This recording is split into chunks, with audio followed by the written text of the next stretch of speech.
tightly on the bed, chests heaving, their breathing the sole sound in the tranquil room. Nathaniel's fingers were entwined in Aria's hair, cradling the back of her head as he tenderly kissed her forehead. A shiver coursed through Aria's body as she pressed closer to him, absorbing his affection. "Something has changed," he murmured against her skin. "Tell me." Aria replied in a shaky voice, barely above a whisper. Nathaniel gently guided her face upwards, continuing to trail kisses down her nose. "You didn't hold back," he replied in a silky tone. "I've missed you," she confessed truthfully. Nathaniel smiled at her admission, his eyelids fluttering open, as did hers, their gazes locking. "I'd love to dissect that statement with you, but I don't want to argue," he chuckled. "Good, because I'd reject anything that would make me leave this position right now," Aria quipped, eliciting a chuckle from him. "Nathan," Aria called softly, meeting his searching gaze. "Why do you think anything could happen between me and Rowan?" Aria probed, reaching to stroke his face. "You're telling me you don't know he wants you?" he scoffed, his eyes darkening with annoyance. "I don't know what you see when you see us together, Nathan. To me, he was my mentor, turned colleague, turned friend," Aria said hesitantly, wary of inadvertently providing him with ammunition by admitting that he had always been the one she wanted and would continue to want. However, their insecurities had been a major factor in their separation, and she was determined for things to be different this time. She wanted him to understand that she wouldn't disrespect him in that way, and she also wanted him to know that she wouldn't tolerate being disrespected herself.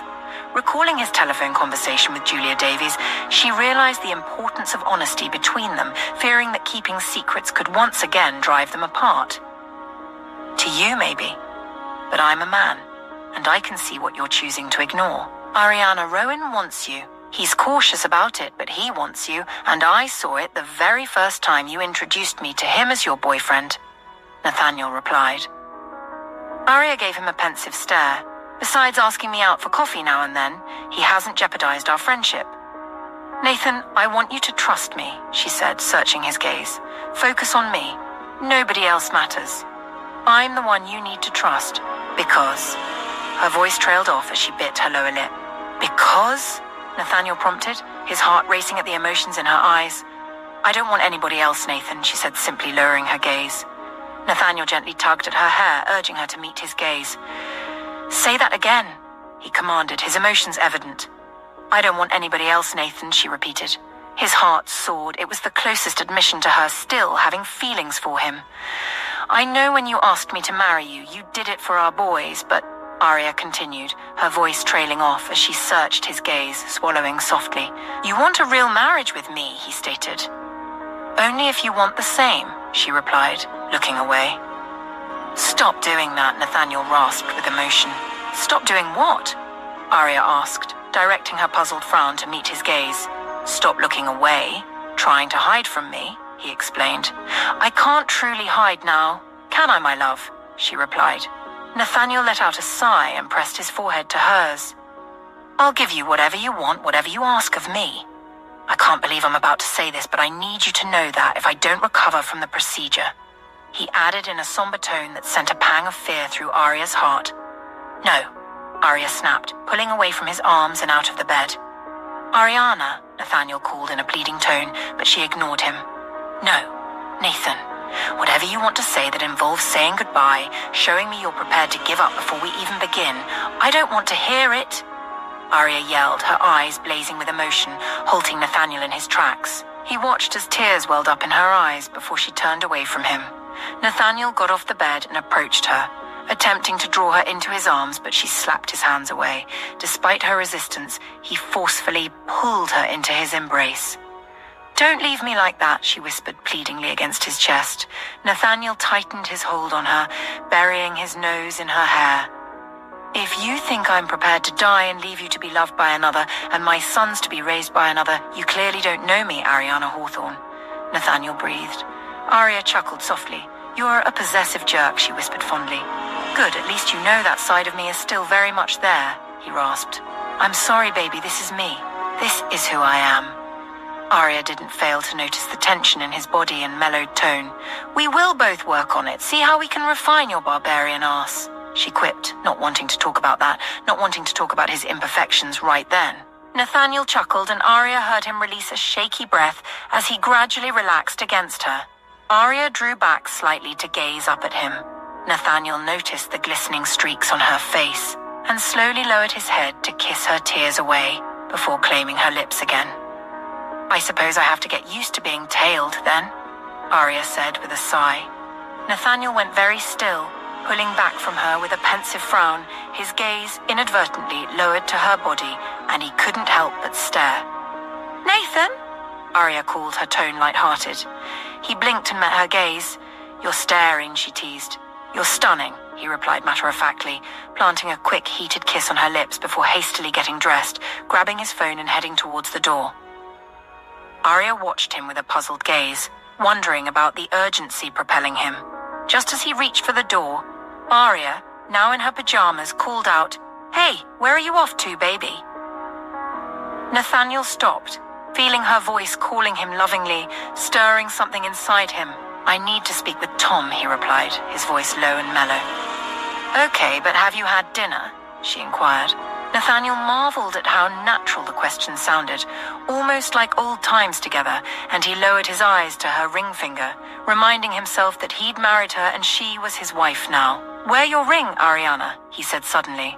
"I will," Aria replied, holding his gaze. "Don't take it off again, no matter what," he said firmly. "Okay," Aria nodded. "And no, I haven't eaten," he said, stopping himself before revealing he couldn't. He'd more or less lost his mind after seeing Julia Davis's message and the picture of Dr. Rowan kissing her. "I'll have our food brought up then," she said in a soft, sultry tone. Nathaniel nodded. "Thanks," he said, pulling the door open, then paused and looked back at her. "Thank you, baby," he amended, his throat tightening as her eyes glistened with tears. She nodded jerkily. Nathaniel forced himself to leave and headed to the elevator, dialing Andrew to inquire about Tom Hill's whereabouts. "He should be in his room, boss. He isn't down here." "Do you need something?" Andrew asked. "Get Charles and join me," Nathaniel replied curtly. "Yes, boss," Andrew acknowledged. Nathaniel found Tom Hill in his room. As Andrew had predicted, the older man was on a call, his laughter indicating it was likely with a woman. "I'll call you back," Tom Hill said, ending the call as Nathaniel entered. Sensing Nathaniel's agitation, Tom Hill stood up. A knock followed shortly after, and Andrew and Charles walked in. "What's going on?" Tom Hill asked with concern, his eyes darting from Andrew to Nathaniel. "A few hours ago, Aria went to her rented apartment on Madison Avenue to conduct interviews for the position of our boy's tutor and private driver," Nathaniel began. "But she doesn't need a driver, and as for a private tutor, I think Andrew should have the candidates checked out," Tom Hill interjected quickly. "Yes, but she made the appointment before we found out about the twins and felt compelled to go ahead with the interview. However, she ran into Dr. Rowan near Madison Square," Nathaniel continued. Tom Hill's apprehension grew, not quite sure where this was going and hating the suspense. "Dr. Rowan lives in Gramercy Park, boss." "Him being in that vicinity would be normal," Andrew chimed in. "Where does Julia Davies live, Andrew?" Nathaniel asked. Andrew frowned in thought before replying. "West Village." Nathaniel nodded. "And correct me if I'm wrong, but West Village is about 4 kilometers away from Madison Square. So would it be considered normal for Julia Davies to be taking a stroll at Madison Square just at the exact same time Aria saw Rowan, enough for her to have this very incriminating picture from his convincing angle?" Nathaniel said, handing his phone to Andrew. Tom Hill rushed over to Charles and Andrew to inspect the picture supposedly showing Rowan kissing Aria. "What the hell?" Tom Hill exclaimed. "She's having her tailed," Charles stated. Andrew nodded in agreement. Nathaniel was glad they were able to arrive at his conclusion too. "Please tell me Rowan didn't actually kiss Dr. Everly. I mean Dr. Hawthorne," Tom Hill said through clenched teeth. "He did, a peck, which is still infuriating nonetheless," Nathaniel confirmed. Tom Hill sighed in relief. Andrew chuckled as he zoomed in on the photo. "It's actually quite obvious if you look closely." "But it's clear Miss Davies has malicious intent," Andrew remarked.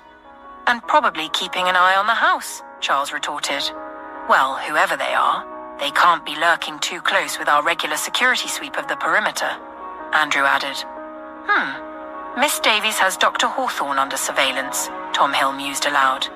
He began to ponder whether she was now working in concert with her father and had discovered the matter of the company shares. Could she also be involved in his attack? Are they tailing him as well? If so, what is their objective? For some reason, that doesn't come as a surprise, he added. What do you want us to do, boss? Charles inquired. I want whoever she is using found. I want to know what they know. This is a security breach. They may already know about my boys, and I need to ascertain their intentions. Also, this means Aria mustn't step out of this house without being shadowed, Nathaniel ordered. Don't worry, boss. We will take care of this, Andrew assured. May I suggest something? Tom Hill interjected, capturing everyone's attention. How about we let Dr. Hawthorne meet another mysterious man in the park again and make it easy to find the stalker, Tom Hill proposed with a determined stare. Please tell me you're not suggesting we use my woman as bait. We have no idea what these people are capable of, Tom, Nathaniel fired at the older man. As a matter of fact, I do know what they're capable of, which is why I believe it's dangerous to leave it to chance. And Dr. Hawthorne wouldn't be bait per se. We just need her to draw them out and reveal their hand, Tom Hill explained. It struck Nathaniel then that Tom Hill was inadvertently confirming his suspicion of his attack. Fear surged through him profoundly. He couldn't tolerate threats against his family, especially now when he couldn't physically protect them. He turned his back to the other men, not wanting them to see his fear and helplessness. You need to trust us, Nathaniel, to protect you and your family as we always have. Please let us do our job, Tom Hill urged. Nathaniel took a deep breath, releasing it slowly, and nodded. Gentlemen, at this point I'm certain it's no secret that if I lose them, it will destroy me, Nathaniel growled in a low, forceful tone. That's not happening under our watch, boss, Andrew replied reassuringly. His voice was as cold as steel. Tom Hill watched Nathaniel closely, noticing his reluctance to endanger Dr. Hawthorne. He understood that waiting for the Davies to strike would weaken their position, especially if the Davies' associates knew about the company's shares, potentially jeopardizing his plan. Tom realized the best strategy was to manipulate the situation so that the Davies would unknowingly play into their hands, safeguarding his secret a little longer. We should involve Dr. Everly Hawthorne in this discussion, informing her of the situation and our plan to apprehend her stalker, Tom suggested. Nathaniel hesitated, rubbing his hands over his face before turning to address the group. I'm not sure. I don't want to instill fear and paranoia, he responded. Mr. Hill is correct, boss. Informing Dr. Hawthorne will help us in our efforts and ensure her safety. As Mrs. Hawthorne, she can't simply wander without security, Charles asserted. Nathaniel exchanged a glance with Andrew, silently seeking his opinion, receiving a nod in return. Nathaniel sighed. Furthermore, we must resolve this before heading to Riverview. We can't afford to have stalkers following us there, Tom interjected. Agreed, but remember, Nathaniel warned, his gaze piercing each man in turn. If things become dangerous, we abort. Andrew and Charles nodded in agreement. Of course, boss, Andrew affirmed.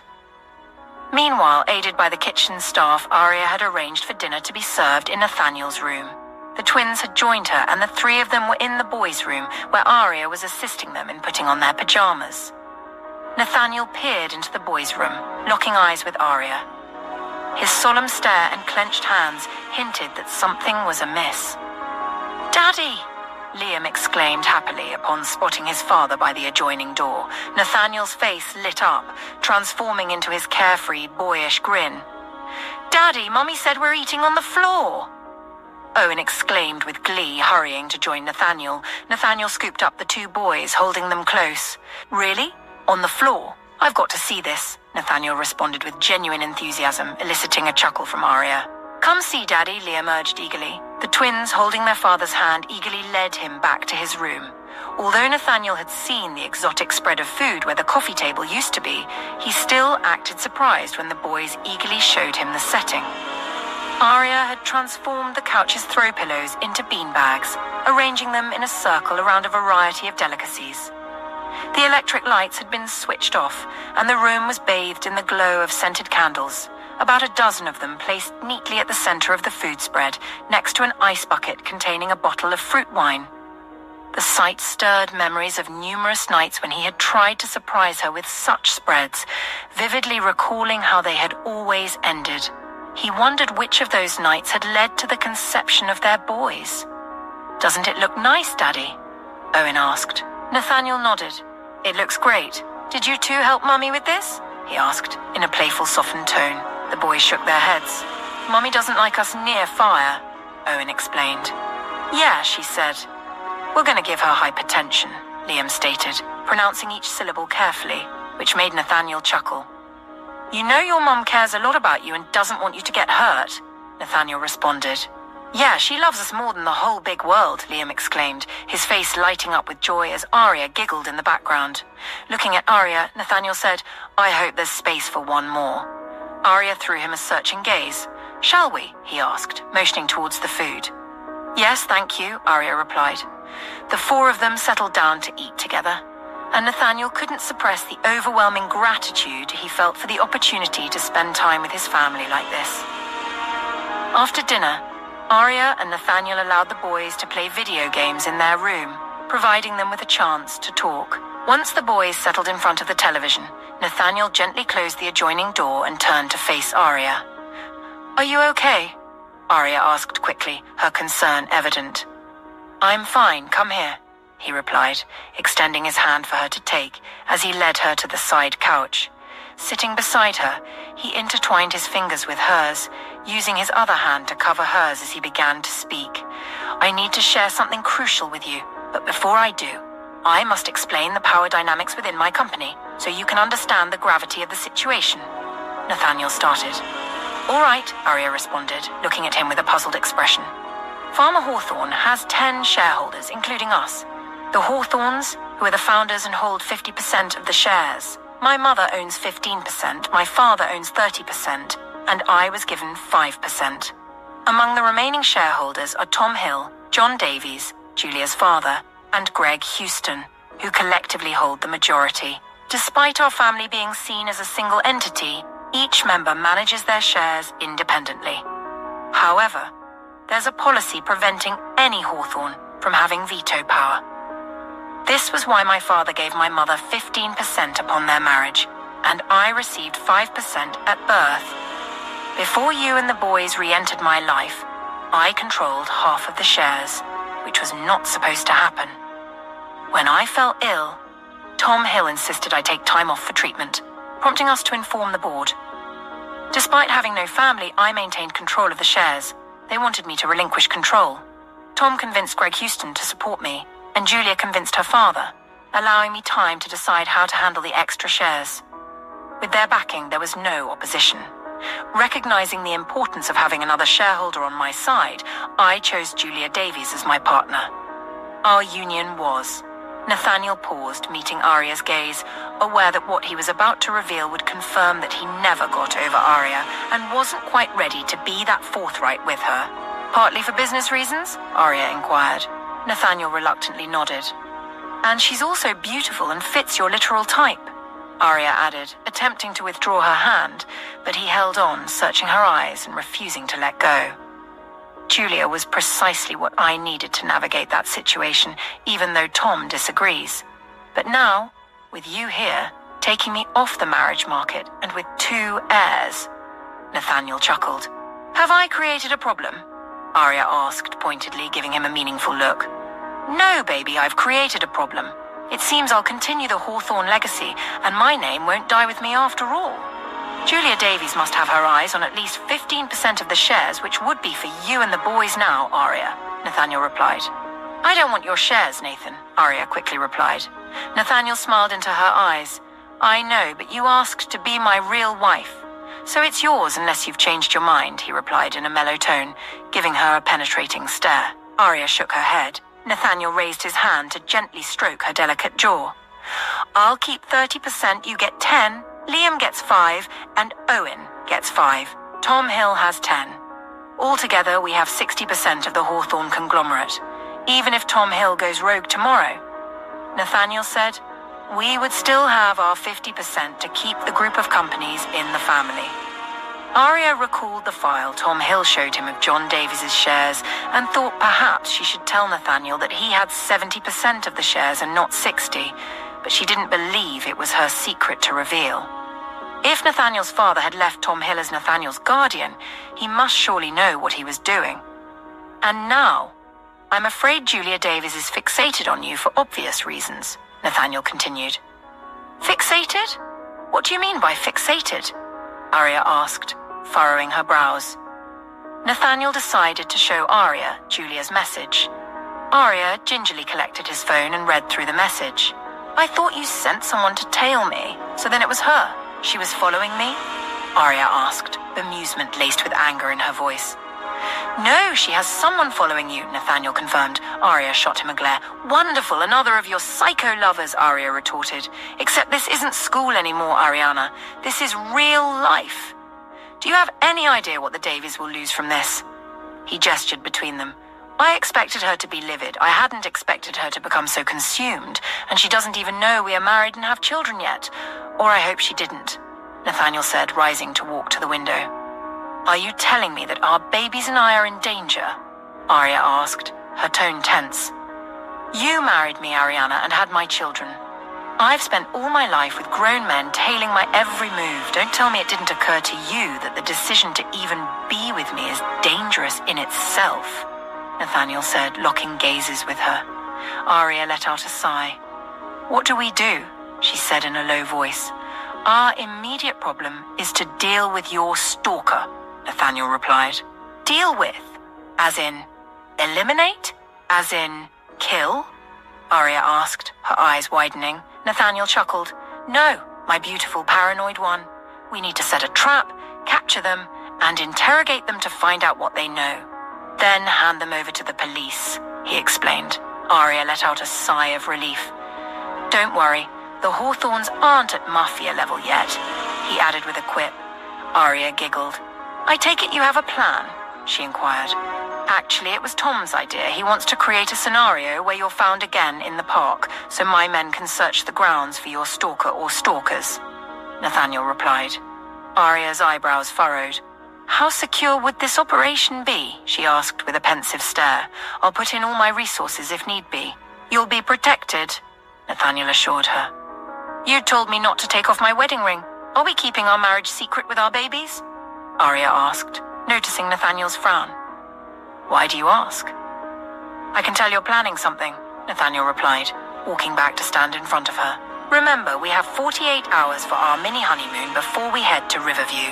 We've used 24 of it, and I promised the boys a cozy carnival outing. What if we try to have a little fun while we catch the bad guys? Aria suggested. Nathaniel chuckled. I love that you're taking this so bravely, he rasped. Aria shrugged. As you said, I'm in this. There's no running from it. If this is our life now, we have to live it somehow, right? She replied. What exactly are you suggesting? Nathaniel asked. A family outing where you and the boys are in disguise, of course, and I'll play the commoner, she quipped. Nathaniel laughed despite himself. Holding her gaze, he whispered, Thank you for not kicking my ass for this. Oh. Aria beamed up at him. I want you to have what you want. A happy time out with your family. A motivation for a life worth fighting for, Aria replied, her voice laden with emotion. Nathaniel's eyes glistened with tears. Don't entertain the notion that I'll give up easily, darling, Nathaniel replied, his voice silky and mellowed and filled with emotion. We won't let them win, she added in a whisper. Nathaniel nodded. I need to let Tom and my men know to prepare. So where will we be going? Nathaniel inquired. Aria grinned suggestively, causing Nathaniel to chuckle. You know, you could have just said you wanted the chance to see me in breeches and pull you into a corner for a wench experience, Nathaniel quipped. Advancing towards Aria, she screeched and ran towards the adjoining door, but Nathaniel caught her, lifting her into his arms as she futilely struggled, laughing. Pinning her to the bed, he held her arms over her head and slowly lowered his face to playfully nibble on her lip. Queen's County Fair it is, milady, he declared. Aria couldn't stop giggling until he silenced her with his mouth. Around 5 p.m. the following day, Nathaniel, accompanied by the boys, was ready to meet Aria and the others in the foyer. With one twin holding each of his hands, Nathaniel guided them to the elevator and descended to the foyer. Earlier, Aria had departed to prepare with her friend and aunt, leaving Nathaniel, Andrew, and Tom to assist the boys with their attire. Nathaniel couldn't help but smile as he observed their excitement, their hands smoothing down the front of their costumes in admiration. Upon stepping out of the elevator into the foyer, Nathaniel's gaze immediately found Aria. His heart quickened its pace as he beheld her flawless beauty. She'd worn a dress crafted from humble plain fabric, its muted greens lending a touch of earthy elegance. The garment boasted a straightforward cut, featuring a snug bodice and a generously full skirt. Though lacking intricate embroidery, the dress sported tasteful decorative trim. A sturdy apron securely tied around her waist shielded the front of her attire from potential stains, her luxuriant curls carefully tucked and pinned in a short yet graceful manner, skimming just to the length of her shoulders and revealing her beautiful way-structured face. She wore knee-length black leather boots with heels that boosted her height. He thought she was quite a sight. Aria was talking with her aunt and Anita when the chime of the elevator interrupted their discussion. She turned towards the sound, her eyes instantly drawn to Nathaniel as he stepped out, and she couldn't help sweeping her gaze lovingly over his form. He had worn a doublet, a finely tailored jacket reaching to his waist, crafted from the finest silk and adorned with intricate embroidery. Beneath it, a linen shirt peeked out, paired with close-fitting trousers known as hose. He draped a velvet cloak, fastened with golden clasps, over his attire. His accessories included a wide-brimmed hat fashioned from felt, adorned with feathers, and black leather gloves embellished with delicate embroidery. Completing his ensemble were high-quality leather boots, featuring decorative embroidery. Liam and Owen mirrored their father's attire, eliciting cooing sounds from their father's staff. "Mummy! Mummy! Look what Daddy wore for us!" Liam exclaimed upon spotting Aria. "We look like gentlemen, Mummy," Owen added, grinning broadly. "Oh, my babies, you look adorable," Aria exclaimed, enveloping them in a hug and peppering their faces with kisses, eliciting giggles from them as they squirmed in delight. As she released them and straightened her spine, she met Nathaniel's darkened gaze, which was trailing down her body. Aria thought he looked dashing and wished she could express her affection openly. In another circumstance, she would have eagerly approached him, planting a kiss on his lips to convey her admiration for his Renaissance-inspired appearance. Aria's aunt and Anita joined them, along with Andrew, Charles, Tom Hill, and the rest of Nathaniel's men, all dressed in Renaissance costumes complete with hats concealing their identities. Aria marveled at the clever disguise, realizing she, her aunt, and Anita would be the only ones exposed, while the rest would blend in seamlessly at the fair. They were to depart separately, Aria with her aunt and Anita first, followed by Nathaniel and the boys, creating the illusion of a chance meeting at the fair. Andrew had altered the boys' hats to ensure they kept them on, though Nathaniel had stressed the importance to the boys. "Hey," Nathaniel murmured, catching Aria's attention as he leaned close to her ear. "Be careful and take care of yourself, please," he added softly before drawing back. Aria met his gaze and nodded in understanding. Mrs. Jonas had prepared 3 picnic baskets, one for each of them. Aria, Anita, and her aunt each shouldered a basket, agreeing on a rendezvous point before departing. Charles guided them to a waiting jeep, opening the back door for them before slipping into the driver's seat. As Aria glanced at the jeep's dashboard, she noted the estimated arrival time to the Queens County Fair was 45 minutes. Charles's careful driving didn't escape her notice, as he maintained a steady speed limit, occasionally glancing at the rearview mirror. At a point, a cold smirk tugged at the corner of his lips, causing her heart to skip a beat. It seemed they were being followed, likely by Julia Davis's spies taking the bait. Anxious, Aria couldn't help but check the trunk of the Jeep to ensure Andrew had stashed her medical bag there just in case. She hoped it wouldn't come to that. Nathaniel felt a flutter of nerves about the operation ahead, and realizing it was his first time assuming the roles of father, protector, and guardian to his sons wasn't helping either. For a moment, he fretted over whether he should offer them snacks for the drive, and if they had any allergies he should be aware of. The thought of potential allergies sparked a brief panic, as he imagined inadvertently giving the boys something harmful. However, he found reassurance in knowing that Aria had overseen the contents of the picnic baskets for them. Growing up as an only child had shaped Nathaniel into somewhat of an introvert.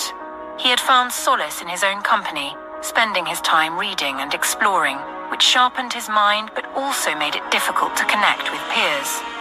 Despite his privileged background, genuine friendships were rare.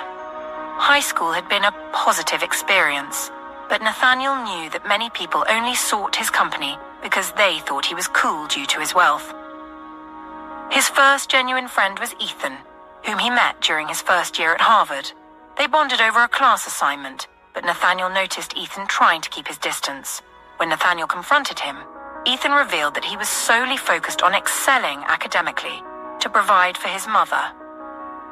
Nathaniel felt offended that Ethan had assumed he was merely a partygoer and womanizer.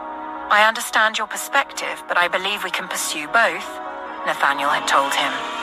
Ethan remained skeptical until he witnessed Nathaniel's excellent grades in their first semester exam. Their academic rivalry deepened their friendship, unaffected by Nathaniel's wealth or status. Alexander, Ethan's friend, naturally became part of their circle, enhancing Nathaniel's university experience. He had anticipated meaningless relationships with girls solely interested in his wealth and status, but instead, he found genuine companionship with two great men. However, Nathaniel's circle felt complete until Aria entered his life and turned it upside down. She didn't care about his wealth or appearance. In fact, she detested him for it. Despite their initial animosity, Nathaniel couldn't help but smile at the memory of her. She was a formidable woman. Glancing down at his sons, Nathaniel's heart swelled with happiness, evidence of their union. "Tell me about your typical day back home in Sylvan Ridge," Nathaniel remarked, taking each of the boys' hands in his own. The boys tilted their faces up to look at him. "Have you been there, Daddy?" Owen asked. Nathaniel nodded. "I have a friend whose mom lives in Sylvan Ridge.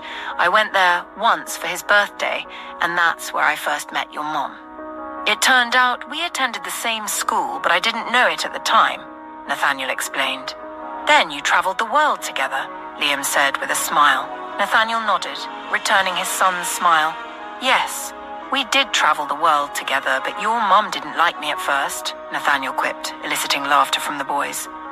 "We know Mommy used to call you a silly goose," Owen said, his laughter contagious, eliciting laughter from everyone around. "Silly goose, huh? She's called me worse to my face, so?" Nathaniel replied with a shrug, eliciting even more laughter from the children. He watched them, his face brightened with a smile that expressed the depth of his affection for the boys. "Besides your mum calling me names, what else do you guys do on a daily basis?" Nathaniel inquired. Tom, Hill, and Andrew chuckled at his comment.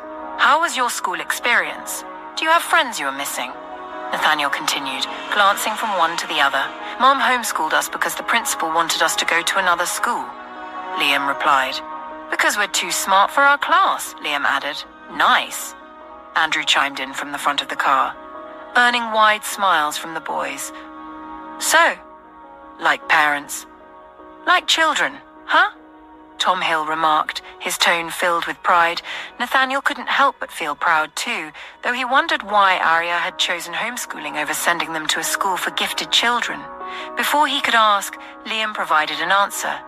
"Mommy said the school for gifted kids is too far away and that we're still babies," Liam said, and then chuckled at the notion in a surprisingly mature way, prompting Nathaniel to laugh. "Yes, and we're almost 4, Daddy," Owen interjected. "But we know she'd be sad if we went." "And we don't like our school anyway," Liam said with a sad sigh, causing Nathaniel to furrow his brow. "Why, son? Why didn't you like your school?" Nathaniel probed gently. "There's this boy named Tristan who used to say, 'We don't have a dad, but we didn't tell Mommy because we didn't want her to come to school and make a fuss,'" Owen explained in his adorable Alaskan accent. "But we asked Mommy if we had a dad, and she showed us your picture. We told him and everyone we have a dad, but they didn't believe us, so we took your picture with Mommy and showed him," Liam added, his voice filled with innocence and determination. "He didn't care. He just likes to bully us," Owen concluded. Nathaniel felt a pang in his chest as if someone had stabbed him in the heart. This boy, Tristan, sounds like quite a character.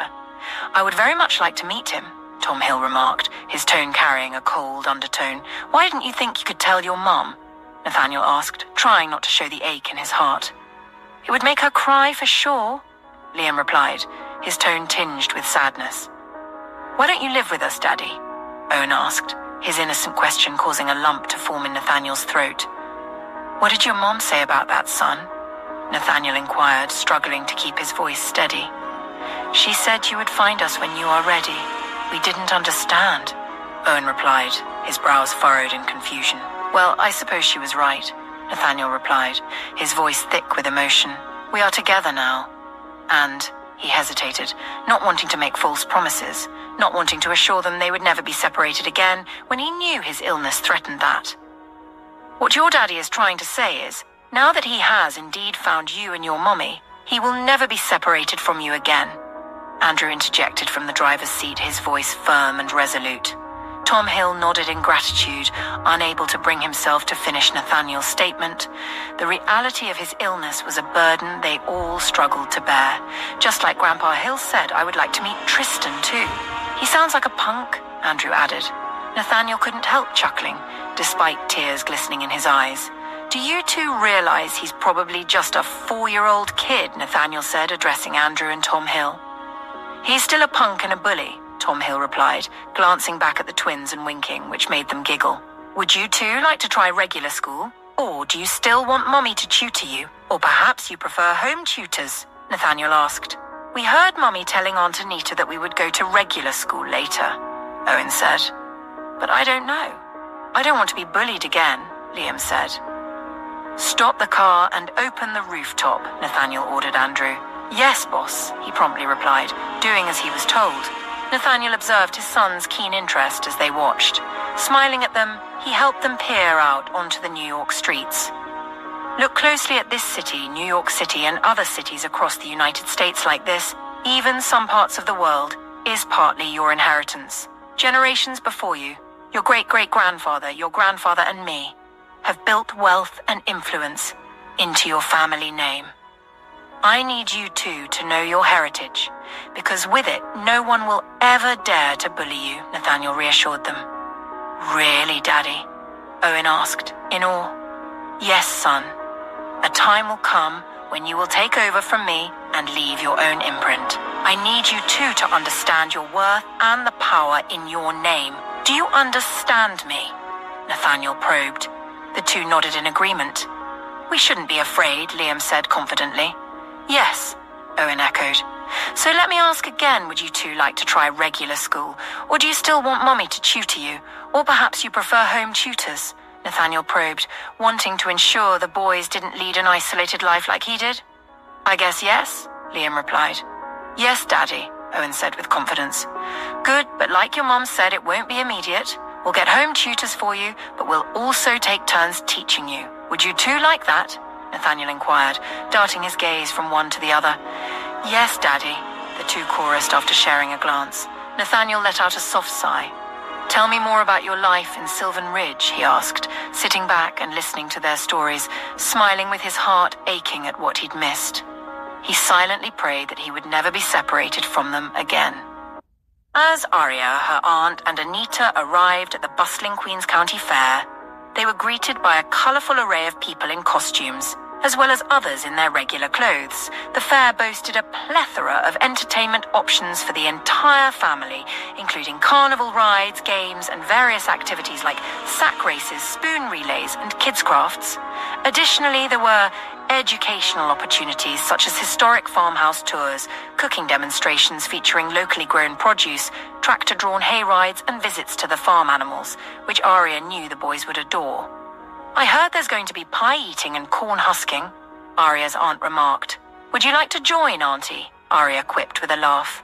No, but I can certainly watch, her aunt replied, eliciting chuckles from Anita and Aria. Well, I suppose our scene will be more suited to the historical farm tour then. Thankfully, Nathan secured a patch for us to lay our picnics, Aria remarked. As they strolled past roaming musicians, acrobats, and a unicycle clown, they made their way to the designated meeting spot where she was supposed to accidentally meet a gentleman and his two sons.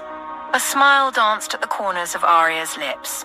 However, their progress was interrupted when someone bumped into her, nearly causing her to drop her basket. "Hey!" she exclaimed in protest. "Am I too little for you to see?" "Sorry, madam," the person mumbled, their face obscured by a hat, before continuing on without stopping.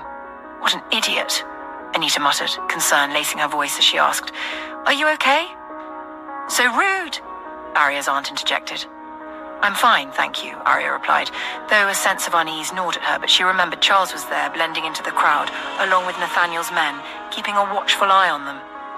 And then another thought struck her, and she quickly checked her ring finger. Relieved surged through her as she remembered and saw that she'd worn leather gloves which were now concealing her wedding ring. The trio continued on until they reached the waiting area, joining the other fairgoers heading towards the farm side of the carnival. Suddenly, a male voice spoke from behind Aria in a hushed tone, addressing her as Dr. Hawthorne. "My apologies. Could you please check inside your basket for whatever the man who bumped into you dropped in it?" the voice requested. Aria nodded, her heart racing, and bent down as if rearranging her belongings. Spotting something small resembling a beetle on her packed food, she carefully removed it, ensuring not to draw attention. "What is it?" she whispered as she felt the presence behind her once more. "A tracker. Please pass it to me," the man instructed. Aria discreetly complied, and then he vanished into the crowd. Aria made a conscious effort not to look back, and cautiously proceeded with the group towards the farm maze, silently hoping that Nathaniel's men would apprehend the stalker, or stalkers. Following the tour guide, they strolled down a paved path towards the farm area. Aria noticed the organizers had arranged a picnic area conveniently close to where the contests and cooking demonstrations were happening. Families lounged on floor mats with their own spreads, while tables and benches stood ready for use. The backdrop of lush greenery and neatly arranged crops added to the picturesque scene, complemented by the orange hues of the darkening sky on the horizon. "Right this way, please," another voice called from behind Aria, also addressing her as Dr. Hawthorne. Aria quickly discerned that addressing her as Dr. Hawthorne was how Nathaniel's men identified themselves. Aria discreetly signaled her aunt and Anita to follow, and they were led to a cozy spot at the corner of the field. A large floor mat awaited them, topped with a plush rug. "Oh, talk about luxury," Anita exclaimed, sinking onto the rug with delight. "This is the life," she added, reveling in the softness beneath her fingers. Aria chuckled and settled in, arranging their baskets in the center of the rug. "Thank you," Aria said to their guide, but he was already off. Glancing around, she noticed they were strategically positioned with some distance from other families. Another unoccupied floor mat about 12 feet away hinted at the spot for the gentleman's family they were meant to meet. Aria couldn't help but smile at the thought. Upon arriving at the fair, Nathaniel led his boys ahead while Tom Hill and Andrew followed behind, spacing themselves about 10 feet apart as they navigated the carnival grounds. "Wow, this is amazing," Owen exclaimed, taking in the vibrant spectacle of the game area. "Daddy, can we go on that?" Liam pointed excitedly to a towering ride, whirling at high speed. "You're a bit too young for that one, buddy," Nathaniel replied, "but we can try the carousel, mini train ride, kiddie swings, or small Ferris wheel if you like."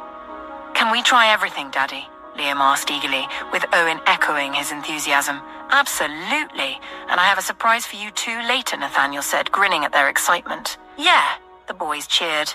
They started with the mini Ferris wheel before enjoying a carousel ride and indulging in cotton candy treats. Next, Nathaniel led them towards the farm side of the carnival, where they were scheduled to meet Aria and her group before visiting the animals. As they approached the picnic site, Nathaniel carried the boys, reminding them in a hushed tone. "Remember when we see Mommy, we act like we don't know her." The boys giggled and nodded in agreement. At the contest area, Nathaniel noticed the boys watching intently as participants competed in a pie-eating contest, the lively atmosphere punctuated by cheers from the crowd. Finally, as their picnic site came into view, Nathaniel spotted their baskets already placed at the center of the mat. He could tell from the boys' giggles that they had spotted their mom, giving them a wink which elicited grins from his excited sons. When Aria's aunt spotted them, she waved, and Liam and Owen eagerly waved back to the group as Nathaniel guided them to their separate mat. To any observers, they appeared to be just children greeting strangers. As they settled in, Nathaniel chuckled at how the boys kept glancing in their mom's direction. He then produced packed pies wrapped in napkin paper, placing one on each disposable plate and gesturing for them to take them to their mom. The boys eagerly accepted, hurrying across the field to deliver the treats to Aria and their big mama. Aria greeted them with a bright smile, pulling them in for kisses and hugs before they dashed back to their spot, repeating the gesture for their Aunt Anita. Approaching the group with hands in his pockets, Nathaniel gestured toward the picnic mat, initiating a conversation. Aria and Nathaniel then moved to pull the other mat closer, merging the floor mats for a more communal setting. Meanwhile, Tom Hill and Andrew stood at a strategic corner, discreetly observing the group through binoculars and relaying information to the rest of Nathaniel's men. Unbeknownst to them, they weren't the only ones monitoring the situation. Charles had recently discovered that the stalkers were more than just one, unaware that one of them had already identified Tom Hill. Earlier, Tom Hill had received a suspicious call from a man asking for someone named Stevie. Tom Hill quickly ended the call, claiming it was a wrong number, but not before inadvertently revealing his location. Meanwhile, Julia Davies, while on her way to meet her photographer, received a message containing photos of Nathaniel's caregiver with two other women at a picnic. The images depicted her interacting with a tall man and embracing two young boys. Julia couldn't help but chuckle at the scene, relishing the opportunity to gather more ammunition against the foolish woman who thought she could come between her and Nathaniel. However, her amusement faded when she learned that one of the men they had dispatched after Tom Hill had placed him at the same fair. Knowing Tom's penchant for meddling, Julia surmised that he might also be keeping tabs on the supposed caregiver. This realization led her to believe that Nathaniel might have a genuine interest in the woman. Anger surged through her. If only Tom could learn to mind his own business or position himself as an ally, he wouldn't find himself in such a precarious situation now. And he'd been dumb enough to be in a crowded event. Perhaps the good doctor could share in the blame, she thought with devilish relish. Proceed with the order, Julia texted back, exhaling with a smug sense of satisfaction. Nathaniel and Aria guided the boys to the animal pen, where the little ones were thrilled to interact with the animals. Liam and Owen were so enamored with the adorable creatures that they even asked their parents if they could adopt a piglet and a baby sheep amidst the animals' excited squeals and bleats. The two gave their parents the classic puppy dog eyes. We've discussed this, my darlings. We'll consider getting a pet when both of you are old enough to take responsibility for them, Aria stated firmly, her resolve unwavering despite the boys' persuasive attempts.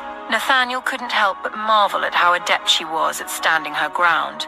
If it were up to him, he'd likely buy the entire pen for them if they looked at him like that. Chuckling, he realized the importance of not undermining Aria's decisions, even in moments like these. How about we leave them here, and we can visit them whenever you want, Nathaniel proposed, aiming for a compromise. The boys exchanged a knowing look, then turned back to their father and nodded in agreement. Can we please give them names? Liam asked eagerly. Yes, Mummy, can we please? Owen interjected. Of course, do you have any names in mind? Aria inquired, relishing the experience of parenting alongside Nathaniel and admiring his rapport with their sons. The boys exchanged excited glances, their minds already racing with ideas. Liam's eyes sparkled with enthusiasm as he suggested, how about Buddy for the piglet and Fluffy for the baby sheep? Owen nodded in agreement and added, yeah, and we can play with Buddy and Fluffy whenever we visit. Aria smiled warmly at their creativity.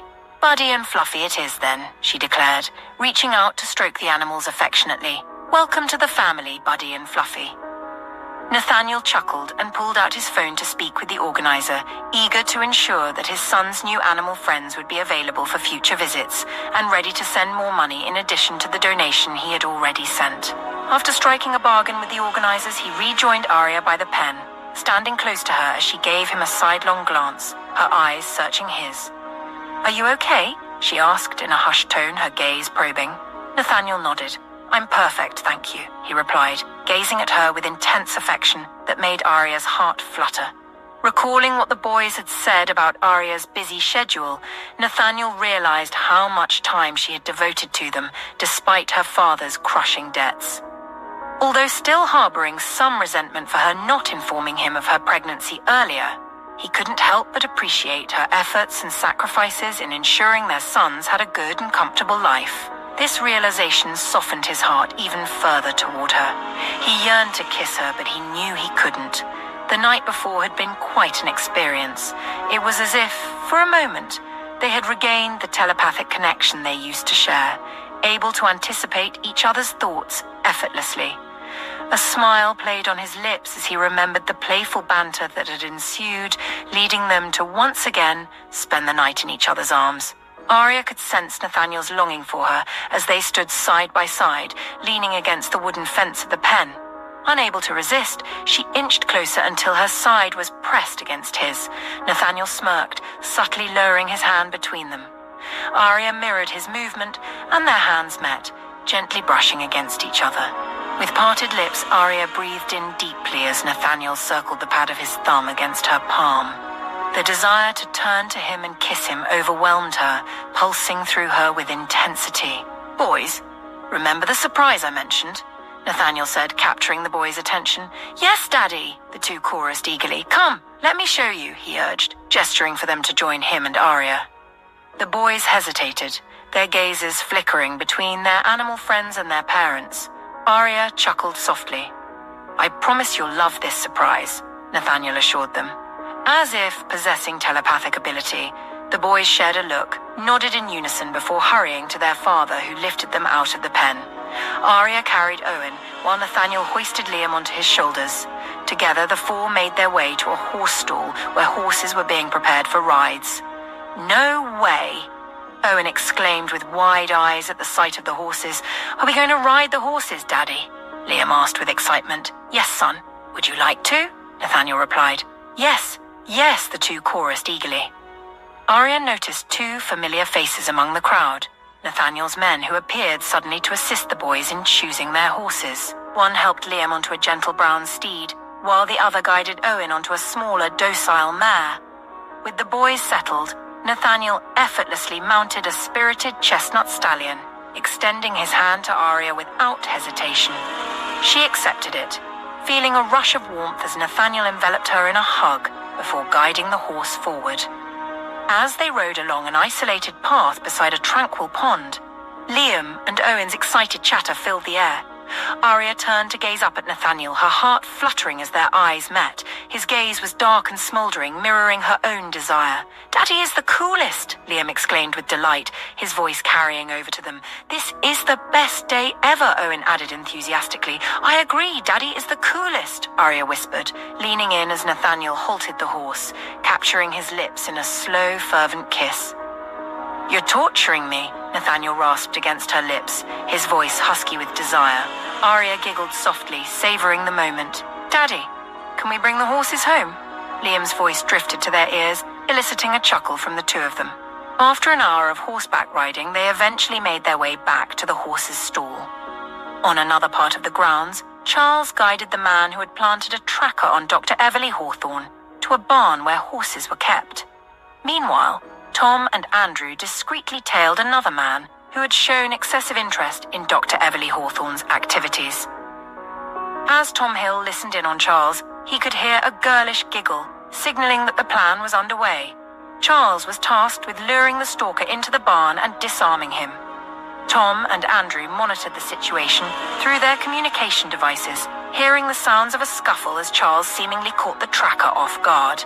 The echoes of fists hitting flesh and grunts reverberated in their ears. Carefully tailing their own target, Tom and Andrew reached a corner where the man made a call. What they heard froze them in place. Dr. Everly Hawthorne was not the only target. The men had orders to capture and eliminate Tom Hill. A quiet gasp escaped Tom's lips, alerting the man, who swiftly turned and fired several shots just as Andrew did. Both the stalker and Tom Hill collapsed to the ground. "Damn it," Andrew cursed, feeling a sharp pain shoot through his left shoulder as he realized he had also been shot. "Hey, are you guys okay?" Nathaniel's voice came through their earpieces, having been listening in from his location. "Charles," Nathaniel called urgently. "It's all good here, boss." "Caught one, tied him up," Charles replied in a breathless tone. "Andrew?" Nathaniel's voice was tense with worry, but he didn't immediately receive a response. "Andrew? Answer me, damn it," he snapped, his emotions running high with fear and frustration. "Tom," he called out hesitantly, noting the older man's silence. "Sorry, boss. I was, checking Tom's pulse," Andrew replied with effort, clearly in pain. "He was hit?" Nathaniel asked, his fear palpable. "We were both hit, boss," Andrew confirmed. Nathaniel's heart sank with profound dread at the news. "How bad is it?" Nathaniel asked, steeling himself for the answer. "Mr. Hill was hit in the same shoulder he dislocated. He's out cold, but he's breathing. The problem is the wound is close to his neck and he's losing blood," Andrew explained. "And you?" Nathaniel probed. "Mine's just a graze, boss." "I'll live," Andrew replied, his breath shallow. "Dr. Hawthorne brought her medical bag, boss." "I put them in the trunk myself," Charles said from his end. "Okay, who is out there that's close to the jeep?" Nathaniel asked, trying to maintain composure. "I am, boss. I'll get them," one of his men promptly replied. "I'll bring Dr. Hawthorne to you, Andrew. Hang in there, man," Nathaniel said. Then he added, "I need 3 men to bring Miss Evelyn Everly and Miss Anita to the horse stall to get my boys now," his voice firm and commanding. "On it, boss," a voice replied, echoed by 2 others. Aria watched as Nathaniel paced back and forth from afar while speaking on the phone. Though his voice was hushed, she could sense something was amiss in his posture. Fortunately, the boys were distracted, chatting with their father's men who had helped them mount earlier. "Hey, mister, can you teach my brother and me how to ride by ourselves?" Owen asked. "I'm not a professional instructor, kiddo, but I can help." "We're going to need a horse, though," the man replied as he carried Owen, while the other man carried Liam. Aria noticed the 2 sharing a glance and looking towards Nathaniel's direction. She then observed they both had earplugs in one ear, similar to Nathaniel's. She swallowed softly, growing worried. "You're awfully polite for such a little one of the horsemen commented. "I'm not little. I'm 4 years old now," Owen replied indignantly, glaring at the man who chuckled and shook his head. "If you say so, buddy," the man replied, and led the horses away. Aria saw Nathaniel striding back, holding her gaze before glancing at his men carrying the boys. He beckoned to them, and they quickly met him halfway. "Jordan, Aiden, and Jake are on their way with Miss Everly and Anita. Once they get here, head back home," Nathaniel instructed in a hushed tone. "Okay, boss," one of the men replied. "Daddy, we want to stay with you," Liam protested. Nathaniel cupped the back of Liam's neck, bringing his face closer for a kiss on the forehead. He did the same for Owen. "I'll be right behind you. I promise someone is in trouble and I want Mommy to help, okay?" he said. "Okay," the boys said in understanding, though it was evident they weren't happy. "Aria," Nathaniel called, beckoning her to join them. They shared a look and she quickly hugged and kissed the boys, promising to join them. Then Nathaniel looked the men straight in the eyes and said, "Protect them." The men nodded in understanding. "Yes, boss," they chorused. Nathaniel reached for Aria's hand and led her away. "What happened?" Aria asked as soon as they were out of the children's hearing range. "Tom and Andrew got shot," he replied. Aria gasped. "Oh my God," she exclaimed, then covered her mouth with widened eyes, searching his gaze for confirmation. He nodded and they hurried their steps to Andrew and Tom. When they arrived, Aria saw her medical bags were already there. 4 men were tied up in a corner of the barn, one bleeding, the 3 others with bruised faces. Tom Hill lay on a bed of hay, shirtless, with Andrew by his side holding a cloth to Tom's neck. "I've never been so happy to see you, Dr. Hawthorne," Andrew said. Aria quickly took off her leather gloves. Charles handed her latex gloves, and she wasted no time putting them on. "How are you holding up?" Aria asked as she knelt beside Tom Hill with Charles coming to stand beside her, readying medical supplies. "You can let go now, Andrew," Aria reassured. He nodded, trembling, and released his hand from the wound. Aria swiftly examined Tom Hill's injury, noting the lodged bullet and the nicked artery in his shoulder. "Shit," she cursed under her breath, her mind racing with the urgency of the situation. "Okay, let's do this," Aria said to Charles. She assessed the trajectory of the bullet and, with precise movements, worked to control the bleeding. She sutured the vessel to close the laceration and ensured that the damaged vessel was sealed off. Then she proceeded to remove the lodged bullet, ensuring no fragments remained to cause further harm. Cleaning the wound, she removed any debris or damaged tissue to promote healing and reduce the risk of infection. Carefully closing the wound, she used sutures to bring the edges of the tissue together, ensuring proper alignment for optimal healing. Throughout Aria's work on Tom Hill, a tense silence filled the air. The only sound she could hear were the groans and grunts of the assailants. Aria let out a sigh of relief as she completed her task. Then she retrieved a syringe and vial, administering antibiotic and pain relief injections to Tom Hill. After removing her latex gloves, she disposed of the used syringe and gloves into a polythene bag held out by Charles. Then she donned another pair of gloves and swiftly went to examine Andrew's wound. She smiled with relief when she saw it was a flesh wound and quickly patched him up. While Aria was fixing Andrew up, 2 of Nathaniel's men carried Tom Hill away. "Done," Aria said as she finished bandaging Andrew's shoulder. Charles passed him aspirin and a bottle of water. Andrew gladly swallowed the pill and let out a sigh. "Thank you, Doctor," Andrew said. "You're welcome," Aria replied. She started to get up and Nathaniel promptly lent her a hand, holding her by the forearm as she removed the bloodied latex gloves and threw them into the polythene bag Charles provided. Another of Nathaniel's men helped clear up the signs of blood as Aria cleaned her hands with Charles's assistance before drying them and putting her leather gloves back on. Andrew and Nathaniel shared a look before walking back to the tied men. Please help me too, Doctor," the wounded assailant murmured, evident pain in his voice. Andrew used his good hand to pull the man up, and he grunted loudly in pain. 3 other of Nathaniel's men grabbed the other assailants and forced them to stand as well. The men's faces were badly battered, and their eyes were barely open. Nathaniel approached the group of 4. When the wounded man lifted his eyes to meet Nathaniel's gaze, Nathaniel spoke, his voice firm and direct. "You'll spill everything you know, who sent you and why, or I'll sit right here and watch you bleed out. Then I'll dial up the cops. And as for the rest of you," he added, his tone chillingly calm, "don't count on making it out of here alive, Latoki." The men gulped nervously, sensing the seriousness in Nathaniel's words. Even Aria couldn't shake the feeling that he wasn't just bluffing. Meanwhile, Julia Davies and her lover waited anxiously for feedback from the men they had sent to kill Tom Hill and gather more incriminating evidence on Nathaniel's caregiver. The 2 lay tangled on the bed naked with a bottle of champagne beside them, awaiting Tom Hill's demise to celebrate.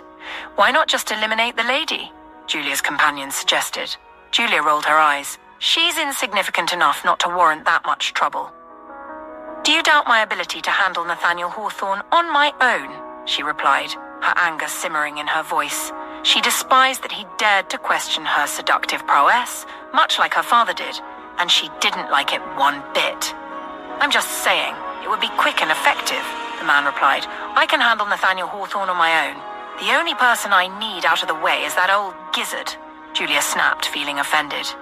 "Hey, don't get mad," the man rasped, pulling her under him and peppering kisses down her throat as he pulled the covers to cover them both and disappeared underneath.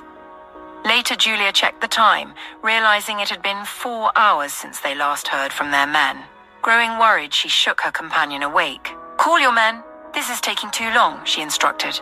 The man complied, but all their men's phones were unreachable. Julia grew even more concerned, quickly dressing. "Where the hell are you going?" the man asked, annoyed. "I'm going to Nathaniel Hawthorne's house to get answers," she replied.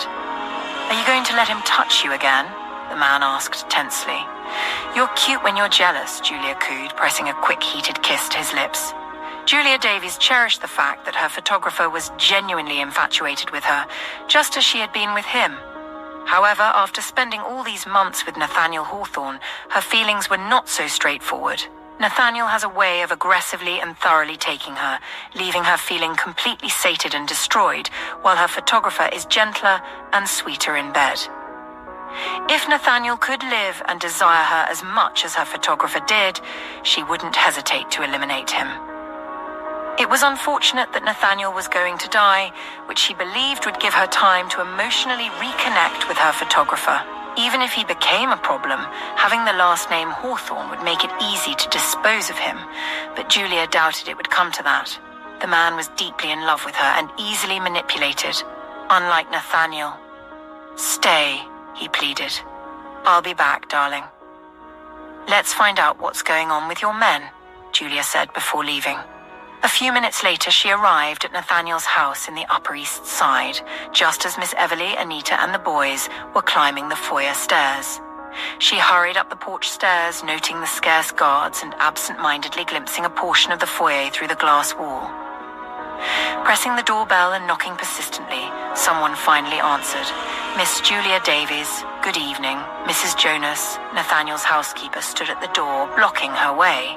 Julia didn't fail to notice that the older woman had called her name loudly, and in full she furrowed her brows at the strange gesture. She had been coming to Nathaniel's house for 2 years, and the woman usually gave her a polite nod and moved aside. Now she stood there, emphasizing her name annoyingly. "Do you mind stepping aside?" "I'm here to see Nathaniel," Julia said, irritation evident. "Yes, Miss Davies, but Mr. Hawthorne is not around at the moment." "Perhaps you should give him a call," Mrs. Jonas replied neutrally, leaving Julia unsure of her mood. "Uncle Jake, carry me too," Julia heard a voice say from inside the house.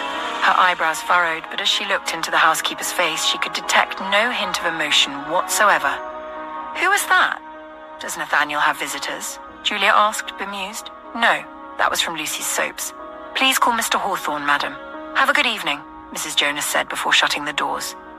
Julia startled back, gasping in shock. "How rude!" she exclaimed, moving back to peer through the glass wall into the foyer. She quickly realized that the drapes had been drawn, and the glass wall was now shielded, though she could have sworn they were open just a minute before. Puzzled, she walked down the porch stairs, confused by what had just happened, but unable to discern exactly what it was. She placed a call to Nathaniel.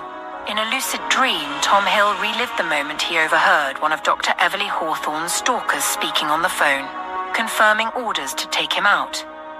The boss said to take him out and leave him there to bleed out. "Join me in the farmhouse." You know which one. "I've checked.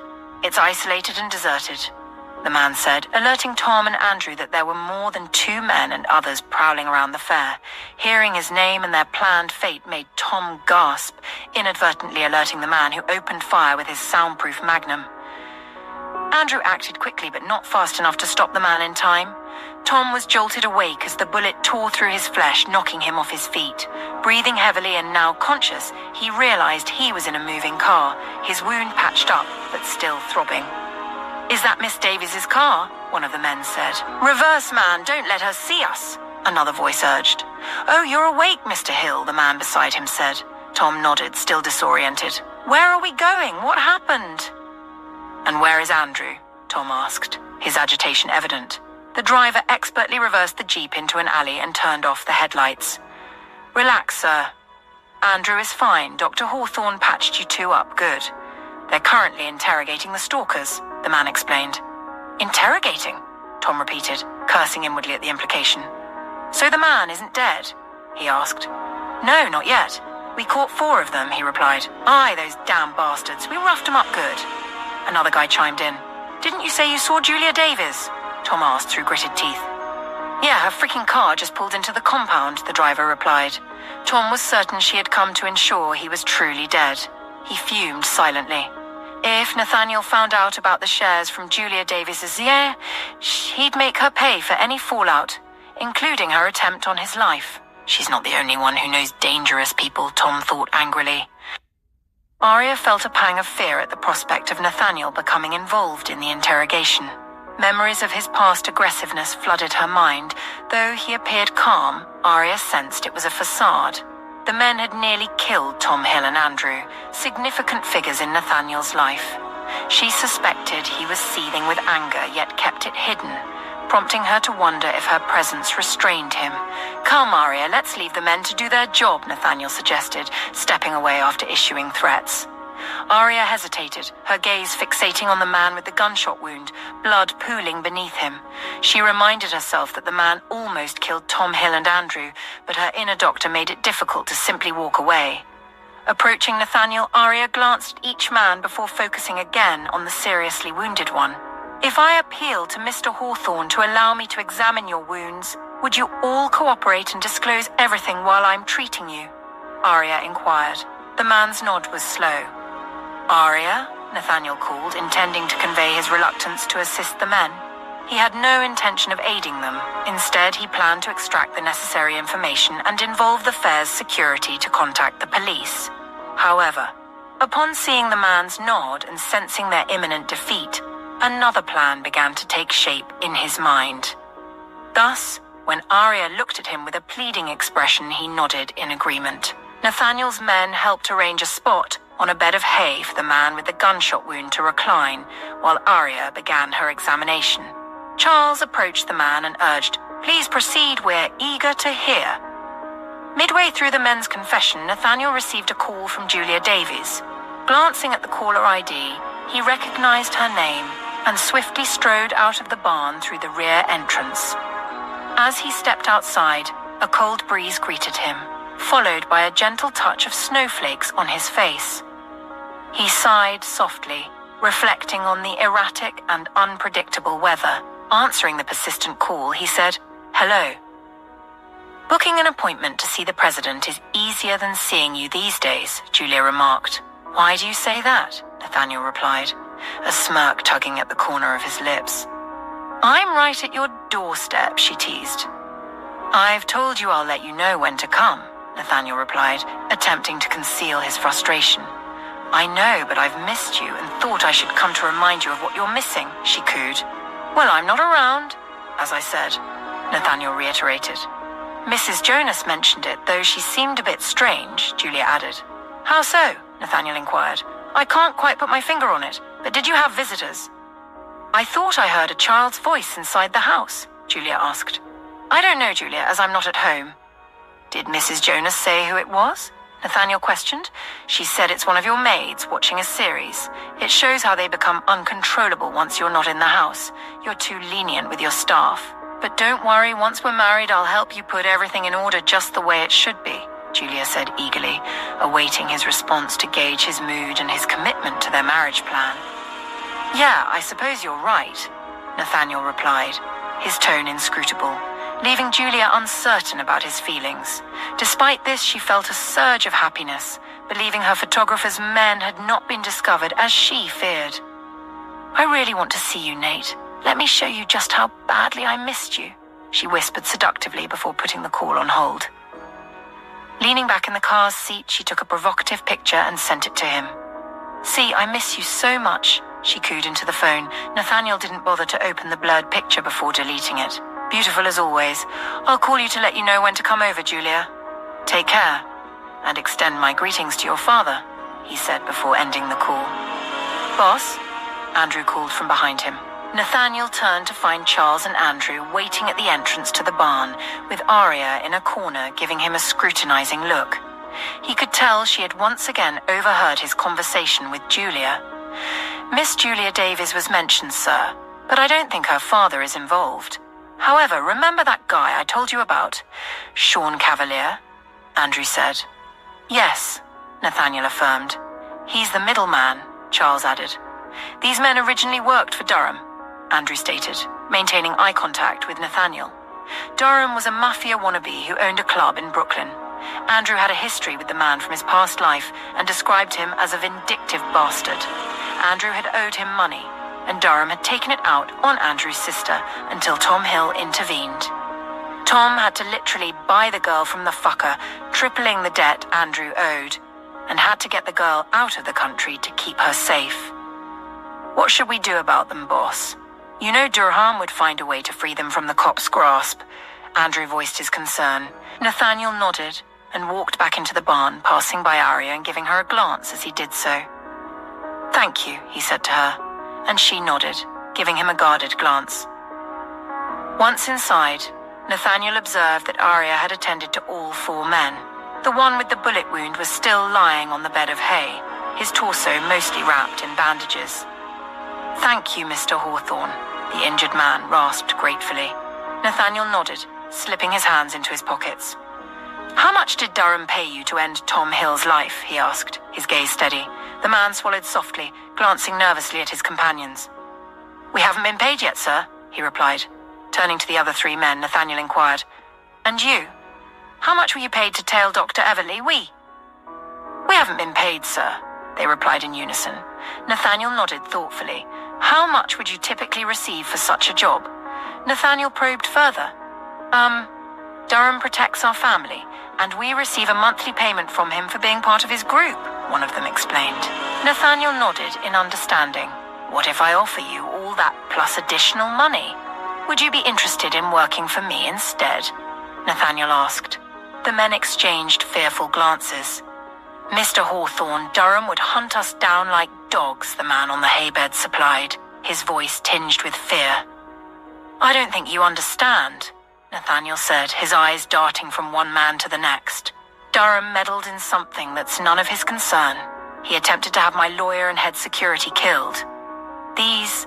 Nathaniel paused, gesturing to the men around him. "These people you see here are not just my security staff. They're part of the Hawthorne family. Durham sent you four to take out two of my family members and shadow Dr. Everly, who is also under my protection. I'm the one who will hunt him down like a damned dog. Every corrupt cop under his payroll will turn against him. Every ally he thinks he's got will dry out. He messed with the wrong man." Nathaniel's voice grew into a low, forceful growl before he added in a deadly calm tone, "Pick a side now. This is your only chance." The men looked frightened, seeing Nathaniel's intensity. They quickly nodded. "We'll work for you, Mr. Hawthorne," they said in unison. "Wise choice," Andrew remarked. "You know what to do," Nathaniel instructed Andrew and Charles before walking away. He sought out Aria, reached for her hand, and pulled her close as they left the barn behind. Aria couldn't shake the feeling of uncertainty after Nathaniel's cryptic statement to his men. Emotions churned within her as she looked back, unsure of what Nathaniel had planned. The revelation of Julia Davis's affair had surprised her, leaving her apprehensive about Nathaniel's reaction upon discovering it. Hearing Andrew's relayed message confirmed that Nathaniel was aware of Julia's infidelity, yet continued their relationship. Aria questioned Nathaniel's motives. Was he playing a game, seeking revenge, or simply indifferent to Julia's actions? She recalled Tom Hill's decision to remove the Davis from Nathaniel's company for their involvement in illegal activities, an action Nathaniel wasn't aware of yet? Or did he know? And was he truly employing the strategy of keeping his enemies close, or were there deeper feelings for Julia?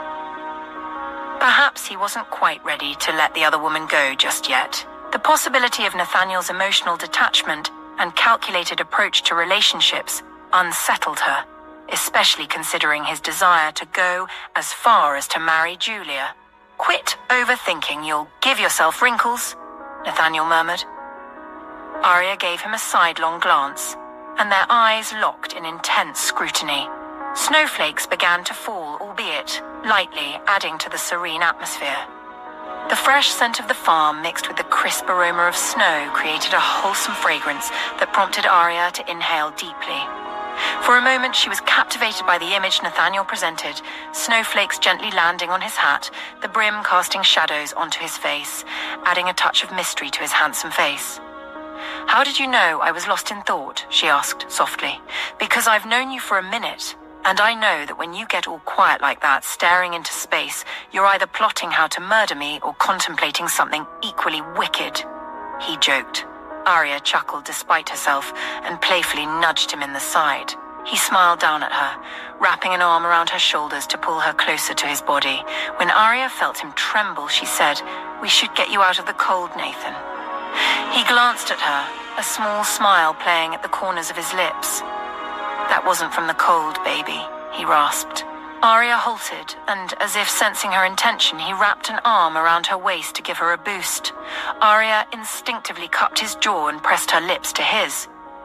"Why did Julia call you?" she murmured against his lips, unable to stop herself. "She went to the house," Nathaniel rasped. Aria stiffened against his body.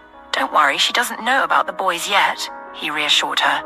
Gradually, Aria relaxed and withdrew slightly to gaze into his eyes. "I know you have questions, but I need you to trust me, okay?" Nathaniel said, his eyes searching hers for reassurance. Seeing her hesitation, he added, "I was right to be cautious because, as you can see, things are getting more dangerous. You don't know Durham like I and my men do. I need to protect my reputation, my company, my family legacy, and ultimately, I need to protect you and our boys. Don't get carried away and forget that I am sick, Ariana. I can't afford to let my enemies strike while I'm down. I need to play the fool until I am strong enough to fight back. Do you understand me? Nathaniel urged. Aria's eyes welled up with tears and she nodded in understanding. Thank you, Nathaniel said softly, pressing his forehead against hers. A moment of companionable silence followed.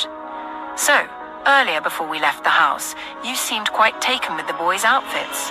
You even gave them a kiss, Nathaniel added, prompting Aria to start giggling. I don't know what's amusing, but it seemed you were impressed with mine too, yet I didn't get a kiss, he continued before Aria silenced him with her mouth. She drew his lower lip between her teeth, nibbling fervently on the flesh. Christ, Nathaniel whispered against her lips, his voice filled with pleasure. Should we take this home? Aria whispered back, her lips brushing against his. No, I still remember our spot, he groaned, prompting Aria to burst into a fit of giggles. Tom Hill struggled to relax as the painkiller Dr. Everly Hawthorne had administered began to wear off, leaving his shoulder throbbing even more than when he first woke up. They had to wait for Julia Davis to leave before venturing back on the road once given the clear by Jake. Mrs. Jonas paled upon seeing him. What happened to you, Mr. Hill? She exclaimed. Julia Davis is what happened. That bloody woman, he grumbled under his breath. Oh my God, she just left here, Mrs. Jonas said, visibly shaken. She almost saw the twins. It was the scariest thing that has ever happened to me, thankfully. With Jordan, Aiden, and Jake in the foyer with us, they were able to quickly close the drapes and carry the boys upstairs, she added. Tom Hill's brows furrowed. Are you sure she didn't see them? He asked. Mrs. Jonas nodded and replied, Jake was watching her. She took her time to leave, though. She sat in her car making calls. Tom Hill nodded with a pensive frown. Let's hope you are right, or the next few days are going to be the hardest, he said as he began to trudge towards the stairs. Is there anything you need, Mr. Hill? Mrs. Jonas asked. A time travel capsule and a bottle of brandy. Dinner would help too, he mumbled. I can't help with the first one, but I sure can help with the other two, Mrs. Jonas replied with a warm smile. Too bad. Would have loved to make a quick trip back in time to make sure Nathaniel never invited that evil thing into our lives, Tom Hill mumbled as he continued to trudge up the stairs. We will be with you in a minute, Mr. Hill, Mrs. Jonas called after him. Tom waved back at her with his good hand, even though that brought some discomfort. That bloody woman. He cursed under his breath.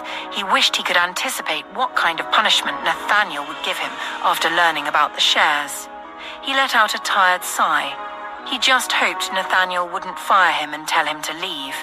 Nathaniel needed him now more than ever.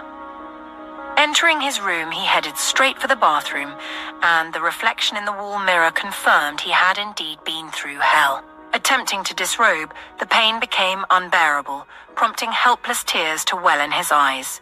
With no other recourse, he phoned the kitchen, summoning Jake and Aiden for assistance. The two promptly arrived, ensuring he at least donned his pajama pants since his entire left arm was out of commission. Don't worry, you have good abs for an old man. You can afford to leave it bare, Jake teased. You won't scare the ladies too much, Aiden chimed in. Ha ha! Tom Hill let out a dry laugh. I'm glad you're both having fun at my expense, he grumbled.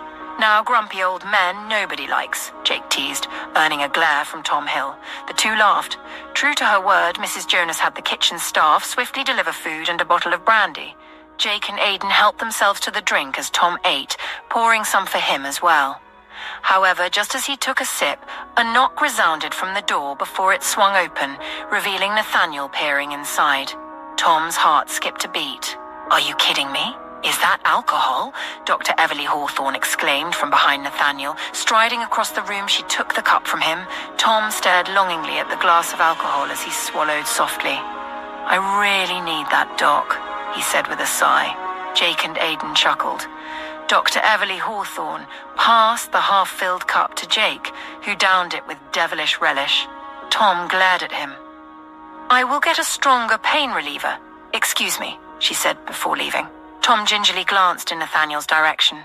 Standing at the foot of the bed with his hands in his pockets, Nathaniel gave him that emotionless, leveled gaze that always unnerved him. "Glad to see you're alive, Tom," Nathaniel said. Tom Hill nodded, maintaining his gaze. "It's going to take more than a bullet in the shoulder to take me out," he replied, though his voice trembled slightly. "I'm glad to hear that," Nathaniel responded. "How's Andrew?" Tom Hill inquired.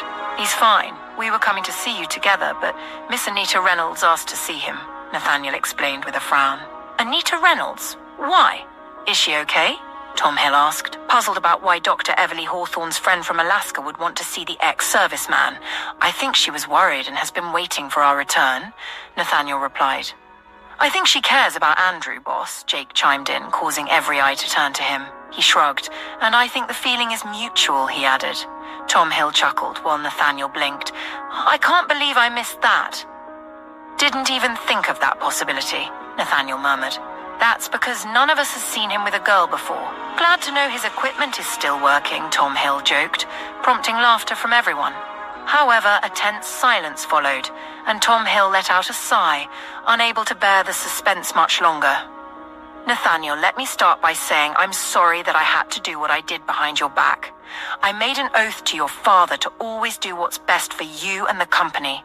The Davies were a threat. I had to give us leverage over them," Tom Hill began. Nathaniel held still, puzzled by Tom Hill's words. Initially, he had speculated that the Davies wanted Hill eliminated due to his opposition to Nathaniel's marriage to Julia Davies. Yet, Nathaniel sensed there was more to it, and it seemed Hill had indeed done something to confirm his suspicions. "I found out John Davies was involved in money laundering and was producing fake products using the Farmer Hawthorne seal. I ordered a product recall and had them destroyed.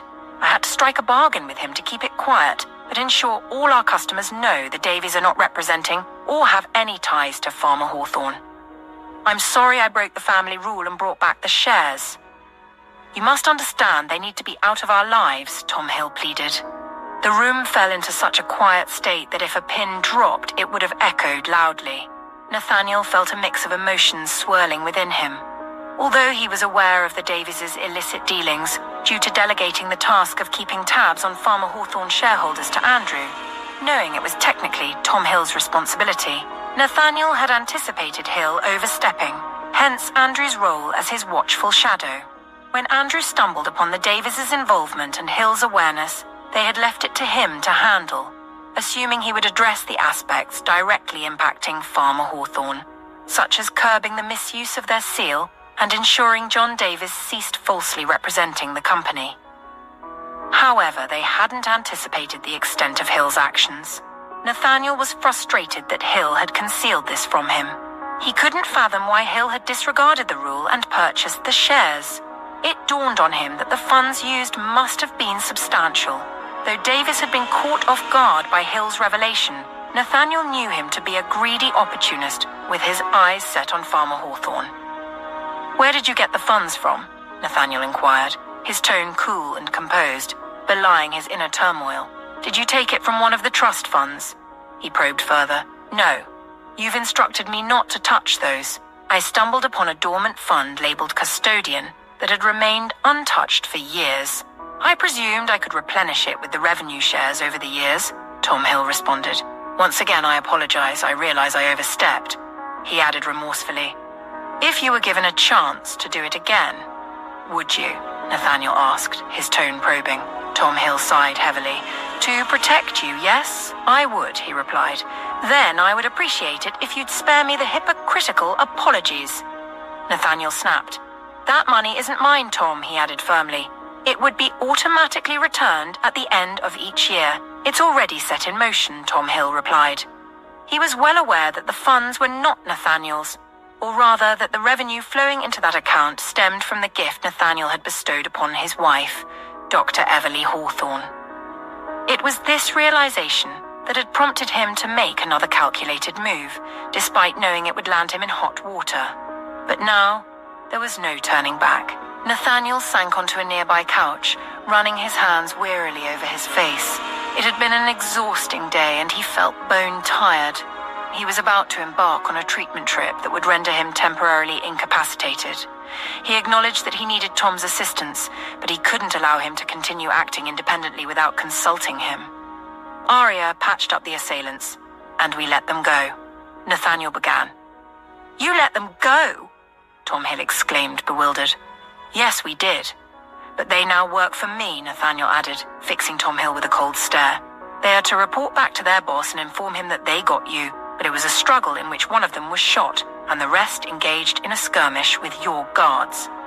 They are to claim ignorance about your current status, but insist that they shot you. As of this moment, you are missing. I don't know where you are, and neither do any of us here. However, you will accompany us to Riverview, of course," Nathaniel said. "But what about the company? We can't just leave everything unsupervised," Tom Hill protested. "It will be supervised," Nathaniel assured him. "But by whom if I'm missing?" Tom countered. "Aria," Nathaniel replied. "She will be the public face while you work behind the scenes to mentor her. Andrew and Charles will provide her protection. You will remain wherever I am, along with Liam and Owen. Aria is our public front for the time being, as long as I am indisposed," Nathaniel declared. Tom Hill tried not to let out a sigh of relief just yet. It was actually a sound plan.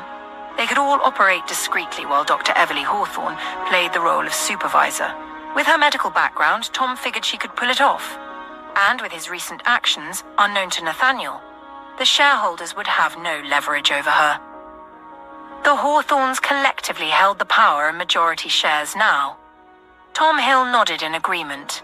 "Meanwhile, while I undergo my treatment, I expect you to start contemplating a punishment for yourself for violating company rules. You can't continue defying the regulations, Tom," Nathaniel instructed. Tom nodded solemnly. "I know," he muttered. A gentle knock echoed from the door, and Aria peered in before entering with Andrew. "How are you holding up, old man?" Andrew teased. Tom managed a semblance of a smile, still apprehensive, but somewhat relieved that Nathaniel was handling his confession with leniency. "Thank you for saving me back there, Andrew." "I truly appreciate it," Tom replied gratefully. "It's my job," Andrew replied with a nod. Tom chuckled softly. "I'm pretty sure using yourself as a human shield isn't exactly what Nathaniel has in mind, but it's the thought that counts," Tom remarked. Aria guided him to recline on a stack of pillows and administered a pain reliever injection mixed with a tranquilizer to induce sleep.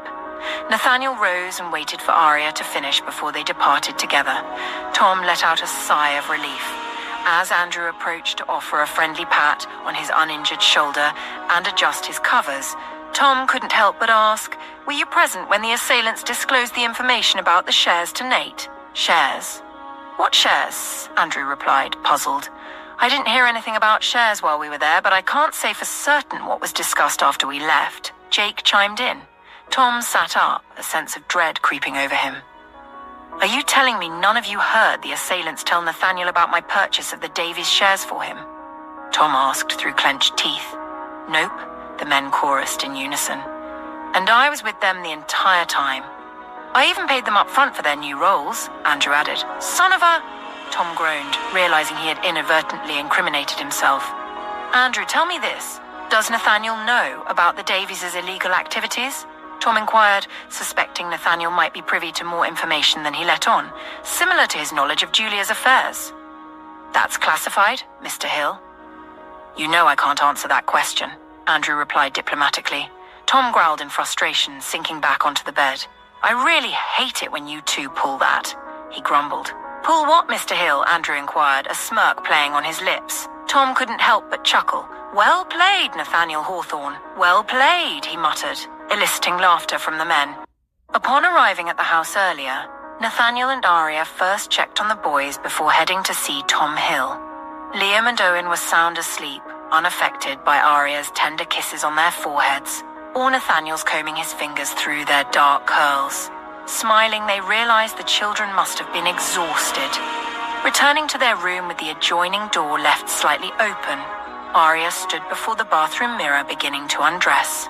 Nathaniel came up behind her, towering over her as he assisted with removing her clothes. Aria closed her eyes, relishing the sensation of his fingers brushing against her skin. As he leaned down to kiss the hollow of her neck, She felt a tremor run through her. She raised her hands to cup his jaw, turning to meet his gaze. Though the room was dimly lit, she could still discern the resigned sadness in his eyes. "Nathan, darling, what's wrong?" Aria inquired softly. "Are you in pain? Is there something bothering you? Please tell me," she pleaded. Nathaniel's lips twitched in a smile that didn't reach his eyes, deeply touched by her concern for him. "I'm always in pain. I'm always cold. It's become a part of me now. I just wish we had more time." He began, but Aria silenced him by placing her right hand over his mouth, holding his gaze firmly as she shook her head. "We will have time. We have to believe we will," Aria whispered softly. Nathaniel gently wrapped his fingers around her wrist, pulling her hand away from his lips and planting a kiss in the center of her palm. "I need you to promise me something," he rasped. "Nathaniel, please," Aria began, wanting to silence him, wanting to hide from her deepest fears. She was frightened too, terrified of the thought of losing him forever, but she knew she had to remain resolute to keep her own fears hidden. Nathaniel lifted her from the floor, carrying her to the bed. Seating himself on the foam-padded chest at the foot of the bed, he held her face to his chest, one hand cradling the back of her head. "Listen to me, please. This might be our last chance to truly be alone together. I know William is likely counting the hours, and I understand you need to harvest the bone marrow from the boys while you begin to weaken my immune system. So here it is. If it becomes too difficult, if it fails, if my body becomes too weak or rejects the transplants, I need you to promise not to subject our boys to unnecessary pain." "Ariana, I need you to let me go," Nathaniel rasped against her temple, planting a kiss on her skin. Aria couldn't hold back her tears, clinging to him, wrapping her arms tightly around his neck as she sobbed silently. "You weren't here when they subjected me to hell for months trying to eradicate the cancer, but it persisted. Darling, it was so unbearable. I wanted to die." "So I need you to promise me," Nathaniel urged in a low, gruff voice. "I need you to promise me you will not hurt our babies unnecessarily and accept it when it's time to give up and let me go. Say it, Ariana," he pressed firmly. Aria nodded and whispered, I promise not to subject our boys to unnecessary pain, but I can't let you go, Nathan." I can't," Nathaniel smiled sadly to himself, her stubbornness sparking something to life inside him. "Are you admitting you still have feelings for me, Ariana Hawthorne?" he probed, nuzzling his nose against the side of her face. Aria didn't respond. Instead, she cupped his jaw and kissed him. When she drew back to look into his face, Nathaniel felt the same rush of emotion he had when she first confessed her love. He swallowed hard, torn between wanting to believe in her unspoken assurances and the lingering doubt that he just couldn't shake, unable to accept that it would be enough this time around. "We will fight together and overcome this, my love. I refuse to lose you," she added with determination. Nathaniel held her gaze for a moment longer before nodding. "When you left to get pain relief injections for Tom earlier, we discussed how we would manage things while I'm incapacitated," Nathaniel began. Aria's eyebrows furrowed in concern. "Tom can't handle the responsibilities at the companies while he's recovering, and he also needs to maintain a low profile. So I suggested you take charge," Nathaniel explained. "Nathan, I can't. I need to be with you by your side," Aria protested. Nathaniel cupped her face in his hands, gazing deeply into her eyes. "I can't let you do that, babe. You need to step into your role as my wife." "I'm sorry, I know it's a lot to ask, especially now with me, our boys, and the company. But I need you to do this," he urged, refraining from mentioning that it would be for her and their boys when he was gone, not wanting to upset her further. "Please, just for a while," he added. Aria took a moment before reluctantly nodding. Nathaniel beamed at her. "Thank you. I guess now you'll get to prove if you can handle my profession as easily as you once thought in school," he teased, eliciting a laugh from her as she rolled her eyes. "You always turn everything into a challenge," Aria replied. "That's a tested way to get you to do as I want," he quipped with dimmed gaze, holding her tighter as she tried to leave his arms, then capturing her lips in a slow, stimulating kiss. "No, you don't get to distance yourself from me. Not tonight," he rasped against her lips. The following morning, Aria awoke to the soft giggles of her boys from the adjacent room.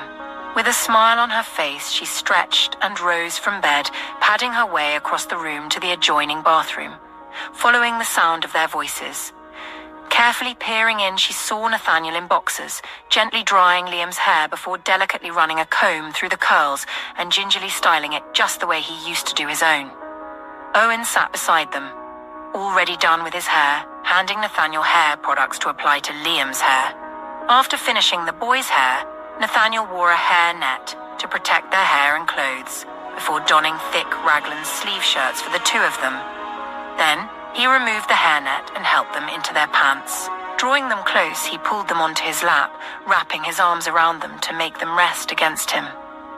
"Okay, so now let's talk before we head out," he said, addressing the boys. "Is Grandpa Hill coming with us to Riverview with Big Mama, Aunt Anita, Uncle Andrew?" Owen started to list, with Liam joining him as they named most of Nathaniel's men. "Yes, they're all coming with us," Nathaniel reassured. "Are we going to have the best time like at the fair, Daddy?" Liam asked with excitement. "Yes, son, the best time like at the fair," he replied, hesitated, let out a sigh of resignation and added, "Liam, Owen," he called, making them glance up into his face. Their innocent gaze made him swallow the lump in his throat. Aria shut her eyes and leaned back against the wall just by the doorframe. "Remember that day when you saw your mummy feeding me and you asked if I was sick?" Nathaniel forced himself to ask, his voice hoarse and tinged with emotion. "Yes, Daddy," they both replied, nodding. "Good. In Riverview, you might see more of that because Daddy needs to go through some treatment that's going to make me a little weak and sick." Liam furrowed his eyebrows and raised his small hands to touch his daddy's jaw. "So you are sick, Daddy?" he asked, with a note of worry in his tone. Nathaniel nodded. "Yes, son, I am," he replied truthfully.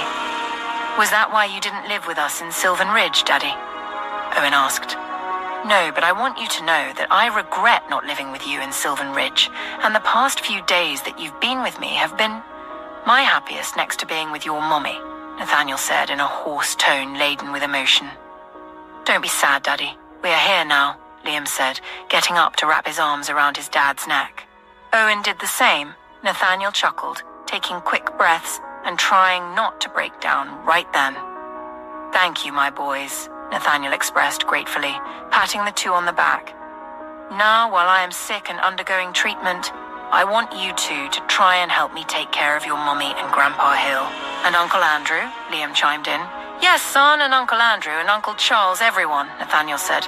"But we're just little, Daddy. We can't do a lot," Owen said in a solemn tone, gesturing with his hands, his face etched with worry. "But you won't be little forever, my boy," Nathaniel said as he hugged the two. "You will grow as big as me and even bigger. Then you will take care of the Hawthorne family. Wouldn't you, sons?" he probed, and the two happily nodded. "Good, I love you two so very much, and you mustn't ever forget you are brothers and must never fight," Nathaniel added, trying very hard to hold back tears, but it was difficult. Aria didn't bother keeping the tears in. She let them flow down her face, her heart breaking at hearing what sounded like Nathaniel saying goodbye to their boys.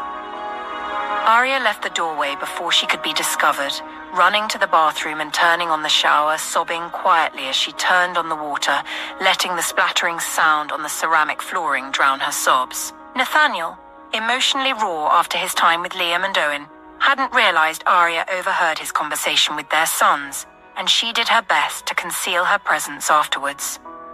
Thanks to Aria, he had been able to rest well, her warm, naked body pressed against his, chasing away the chill. He'd woken up to the boys' whispers. They had come to sit on the floor beside his side of the bed, debating whether they should wake Daddy up. With a smile on his lips, he tried to cover their mom before peering down at them. The two cringed comically when caught, but burst into giggles when he booped them on their noses. "How about you go back to your room and let me get up so we don't wake Mommy up?" Nathaniel suggested in a hushed tone. The two nodded eagerly and ran off, giving him the chance to get up and get dressed before joining them.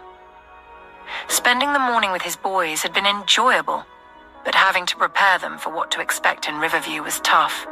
It was especially hard letting them know he loved them and wanted them to take good care of their mother. Though young, they were smart for their ages. Nathaniel vividly recalled some things that happened to him at their age.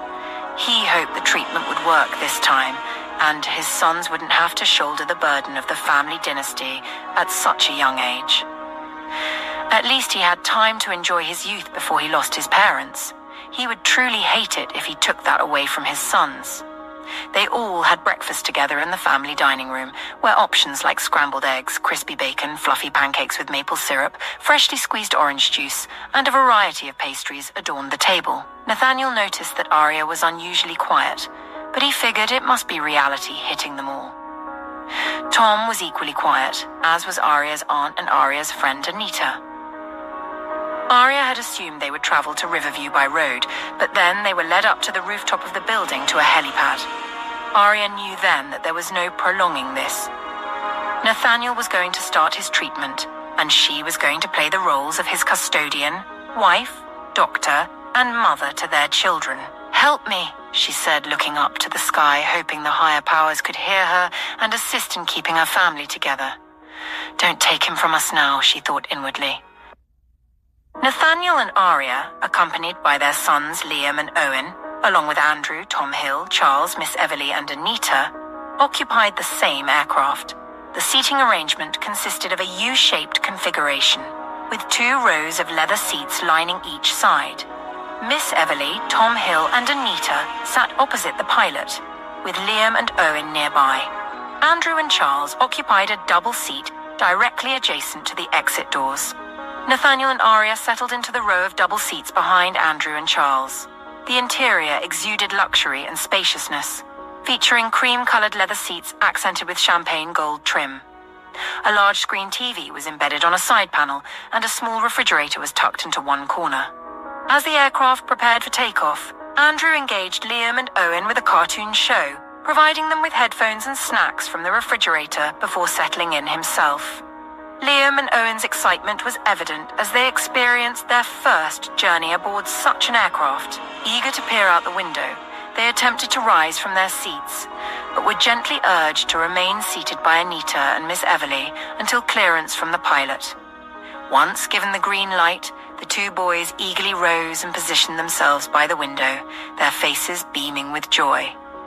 "Oh, Mummy, our house is growing smaller," Owen exclaimed in excitement. "I know! Isn't that cool, love?"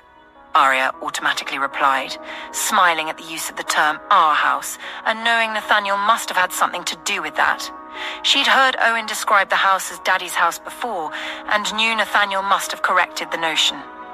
"It is cool," Liam said in awe, his eyes glued to the landscape. "Okay, let me be your tour guide. There's no rule that says we can't turn this into an educational trip too," Andrew said. The boys beamed at him. "Where's that, Uncle Andrew?" Owen asked, pointing at a tall building below. "And there," Liam interjected. Anita and Miss Everly laughed when Andrew groaned. Aria heard Nathaniel take in a sharp breath and jerked her gaze and attention to him, drowning out the voices in the enclosed space. Nathaniel took controlled breaths as an intense pain started in his stomach. He shut his eyes, letting the back of his head rest on the headrest. Aria had administered his drugs about 10 minutes ago, although he knew he had to give it 5 more minutes to kick in. He just knew something wasn't right. With teeth clenched, he tried to rein in the pain. Then he felt Aria slowly interlace her fingers with his. Taking controlled breaths, he opened his eyes and looked at her, the concern and affection gleaming in her beautiful eyes, distracting him from the pain for about a minute. "I think we'll have to start my treatment earlier than planned," he whispered. Aria swallowed, her eyes darting from him to the pilot, and her eyes inadvertently met Tom's. Tom was also in pain, but a different kind. His arm felt numb with pain, and even the injection Dr. Everly Hawthorne gave him earlier seemed to be wearing off. Nathaniel was right to tell him to take it easy. The only strenuous thing he'd done in the last few minutes was climb a few stairs and join the group on the roof of the house, and now he was beginning to develop a headache. But he didn't miss the subtle glance shared by Nathaniel and Dr. Everly Hawthorne. Nor did he miss her worried glance at the pilot. "The Adirondacks is 2 hours away, Dr. Hawthorne," Tom Hill said loud enough for Aria to hear, holding her gaze across the enclosed space. Aria nodded and directed her attention back to Nathaniel. Leaning close to his ear, she whispered, 2 hours is too long to ask you to hold on, so I'm going to put you to sleep. Aria said in a firm tone. I can take the pain, Nathaniel replied through gritted teeth. I can't, she replied, already reaching for her medical bag. Nathaniel chuckled despite himself. I'm the one feeling the pain though, Doc. Nathaniel quipped in a hushed tone. You have no idea, Aria murmured, trying to keep her hands steady and not let it show that she was rattled. Mister, can you teach my brother and me how to fly a copter now? Nathaniel heard Owen ask and shook with laughter. His boys were such a joy he would hate to miss out on. Directing his attention to Aria, he watched as she quickly extracted the fluid from the injection vial with furrowed brows before she reached for his arm.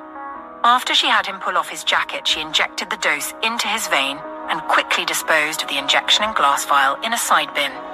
Then she helped him slip his jacket back on before making him settle back comfortably into his corner seat.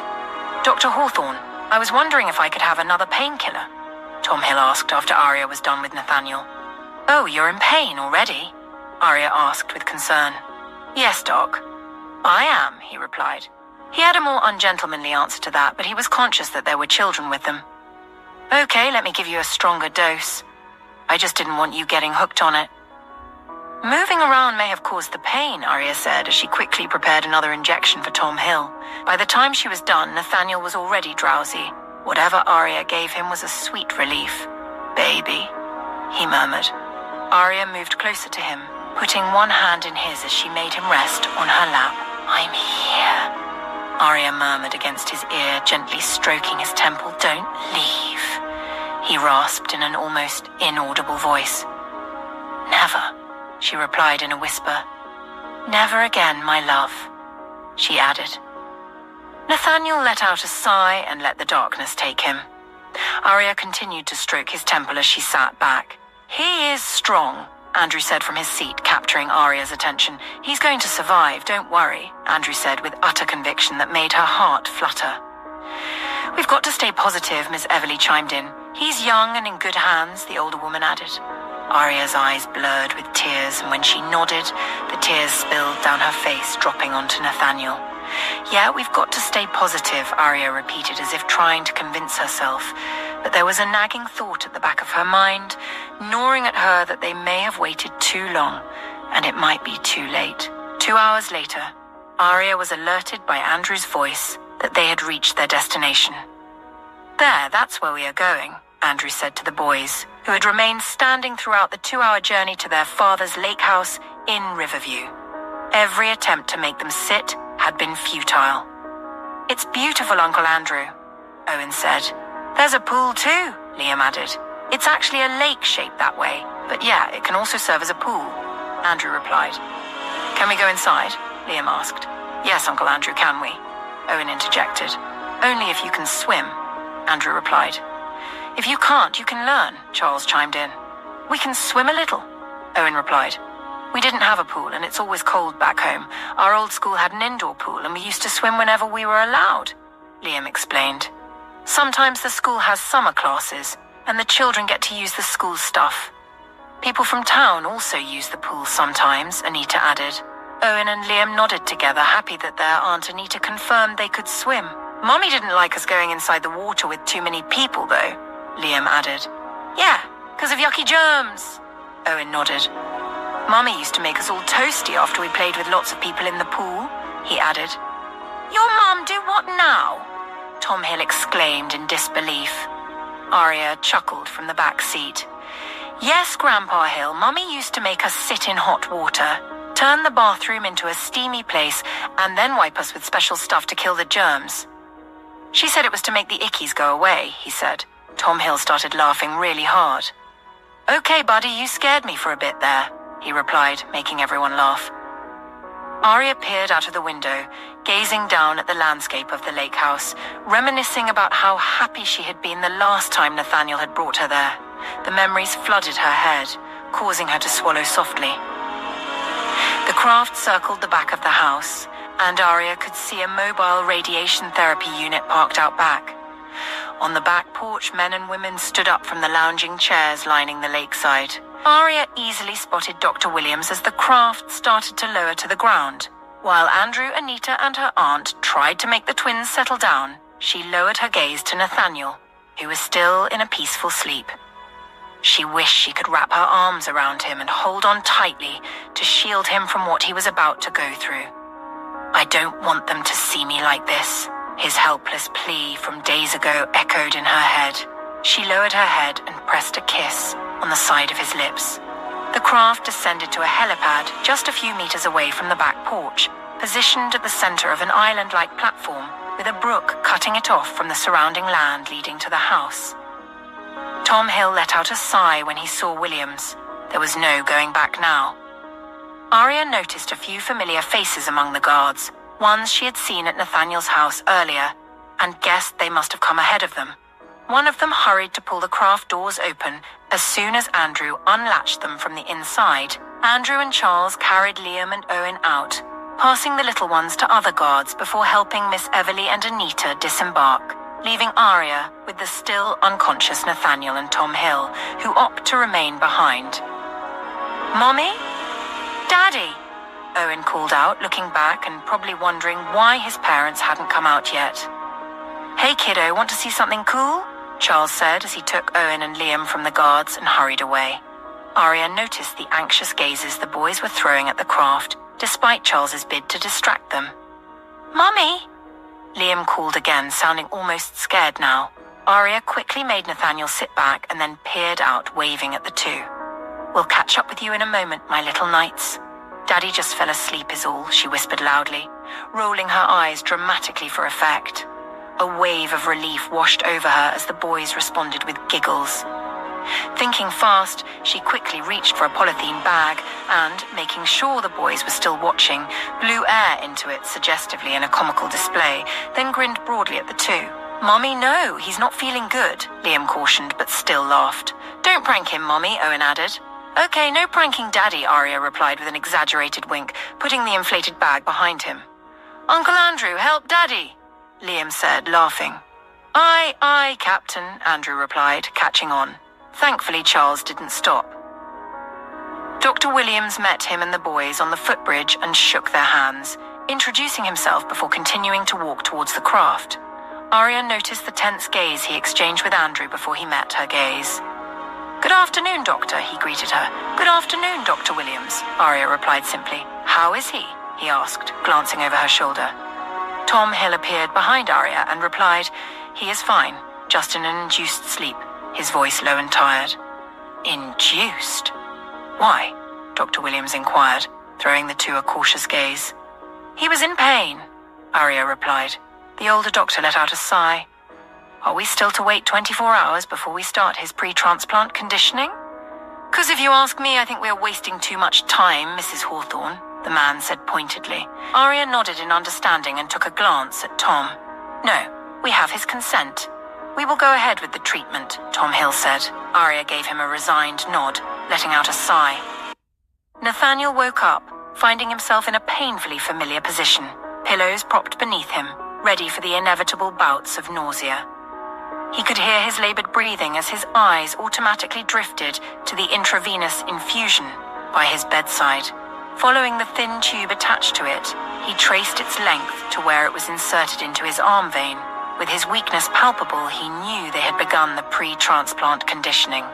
He shut his eyes, feeling the grueling effects of chemotherapy coursing through his body, relentless agony gripping him as if every cell screamed in torment.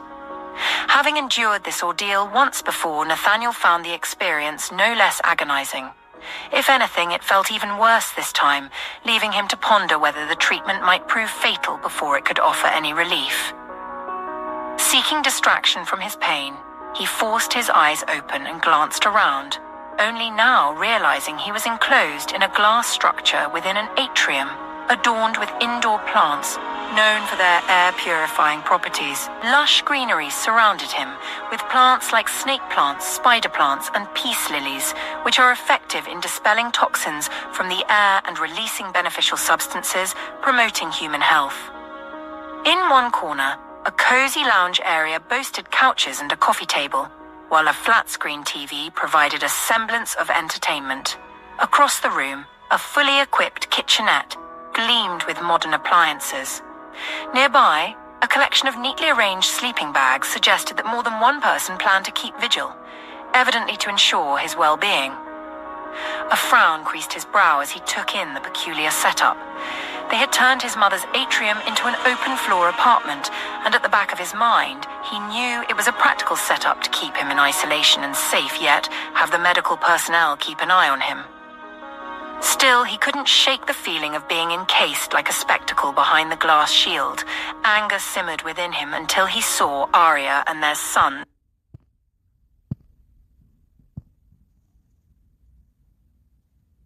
entering a decontamination chamber, now worked into the atrium's entrance. Watching them pass through, his anger dissipated like sand carried away by a gentle breeze. As they entered the atrium, Aria's bright smile greeted him, melting away any lingering frustration. "Hello, big guy," Aria cooed, her warmth washing over him. "Daddy," Owen and Liam exclaimed, waving excitedly in his direction. Nathaniel felt his face etched into a smile. "We're going to help Mummy make dinner for you," Owen announced with excitement. "Yes, Daddy, we're making brown rice, veggies, and tofu," Liam listed, clearly thrilled. "And fish," Owen interjected, completing the menu. Nathaniel slowly raised his free hand, giving them a thumbs up. The children mimicked the gesture and hurried to the kitchen area. He observed as Aria walked through the doors of his encasement, which opened by itself, and came to lean over him, framing his face with both hands. "Let me guess. This was your idea?" Nathaniel rasped, his voice weak, every word a struggle. "I can't take all the credit, but you did ask me not to leave," she replied in a gentle tone, then tenderly pressed a kiss on his lips. Nathaniel's heart clenched at the gesture, pondering how long she would retain the desire to kiss him, knowing that soon she would witness him endure the indignities of illness. "I don't think this is a good idea. I don't want you and the boys here seeing me so messed up," Nathaniel expressed through gritted teeth. "You forgot something," Aria responded. "And what is that?" he asked, eyebrows furrowed in concern. "I'm a doctor who has spent years volunteering to care for patients at my father's hospital before even becoming one. I doubt there's anything that could faze me. Besides, you're not even a random stranger, you are my husband. The father of my children," she reassured him. "Oh yeah," he rasped, his heart constricting as he wanted to believe her words, knowing she spoke from experience. "When you experience any involuntary bodily functions like vomiting, urinating on yourself, or passing feces, I'll be more concerned about you than about cleaning you up," Aria assured him. "Everyone is focused on keeping you alive. Your well-being is the priority. Stop worrying about the little things," she urged, kissing him repeatedly until he chuckled. She drew back, beaming at him. "I can't believe you're discussing me soiling myself, and yet continue to kiss me. You're one strange and bold lady, Mrs. Ariana Hawthorne," Nathaniel rasped. Aria giggled and continued to shower him with kisses. "I know it's hard, and I wish I could take on some of your pain, but I promise it won't be like last time. I'll do my damnedest to make it seem easier. You're not alone. You have me, your sons, and everyone here who loves you dearly," Aria said with a warm smile, her eyes shimmering with the affection he hoped would endure until the end. "I still don't want you to clean me up. It would be humiliating," he rasped. This is quite the clash of desires. You're adamant about preserving your dignity, and I simply won't allow anyone to see my husband naked," she remarked with a pensive frown, eliciting a chuckle from him. "You're a weirdo," Nathaniel rasped affectionately, his words met with a grin from Aria. "It's fortunate that we have a mutual understanding, Mr. Hawthorne, and don't you forget, I'm still bound to serve as your caregiver for 2 years, and our journey has only just begun," she replied, planting another kiss on his lips. Nathaniel reciprocated, his heart swelling with renewed affection for her. "Mom," Owen exclaimed in an admonishing tone, catching their attention and causing the two to look in his direction. They watched as their boys walked inside, glaring at them. "You're not supposed to kiss him," Liam chimed in with a disapproving stare, sparking laughter from their parents. Owen shook his head at her. "You just broke a rule," he interjected. "You're supposed to wait until the treatment is over. he added. Oops, I forgot. Okay, won't do it again, Aria said with mock seriousness. Nathaniel watched the three with a smile, realizing that for the past few minutes, they had successfully distracted him from the pain tearing him apart inside. Perhaps Aria was right. Perhaps this time would be different. Okay, come on, you two. Come give Daddy a kiss and a hug before we start dinner, Aria urged, motioning to them.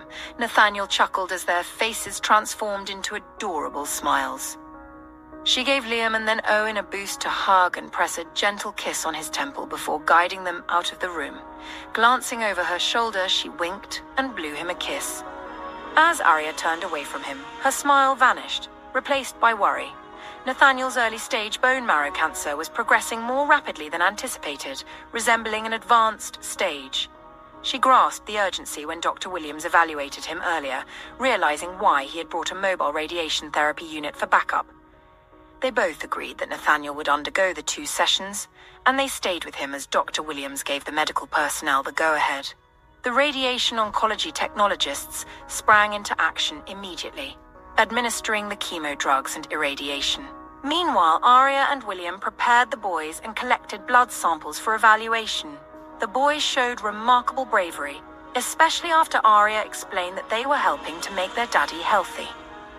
Okay, Mommy, you can take my blood, Owen had said, and Liam had echoed the same. Earlier on, before Mrs. Jonas instructed the kitchen staff to make dinner for Nathaniel, Aria approached the woman and politely asked to take care of it personally. She was a little wary that the woman might take offense, thinking Aria was implying she hadn't been doing a good job of taking care of Nathaniel. Fortunately, the older woman easily agreed, asking her for the ingredients needed to make the planned menu.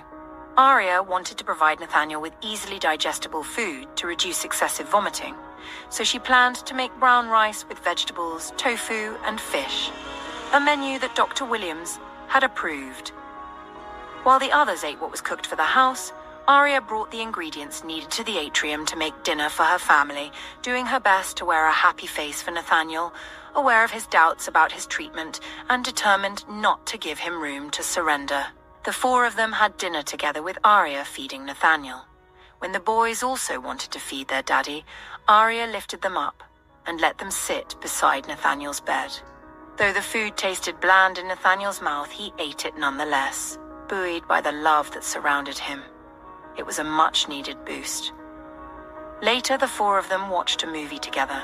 As the boys began to doze off, Aria carried them one by one out of the room to the sleeping bag she had set up earlier. After she had tucked the boys in and returned, Nathaniel spoke up, his voice tinged with emotion. Why don't you want them sleeping inside where it's more comfortable, Aria?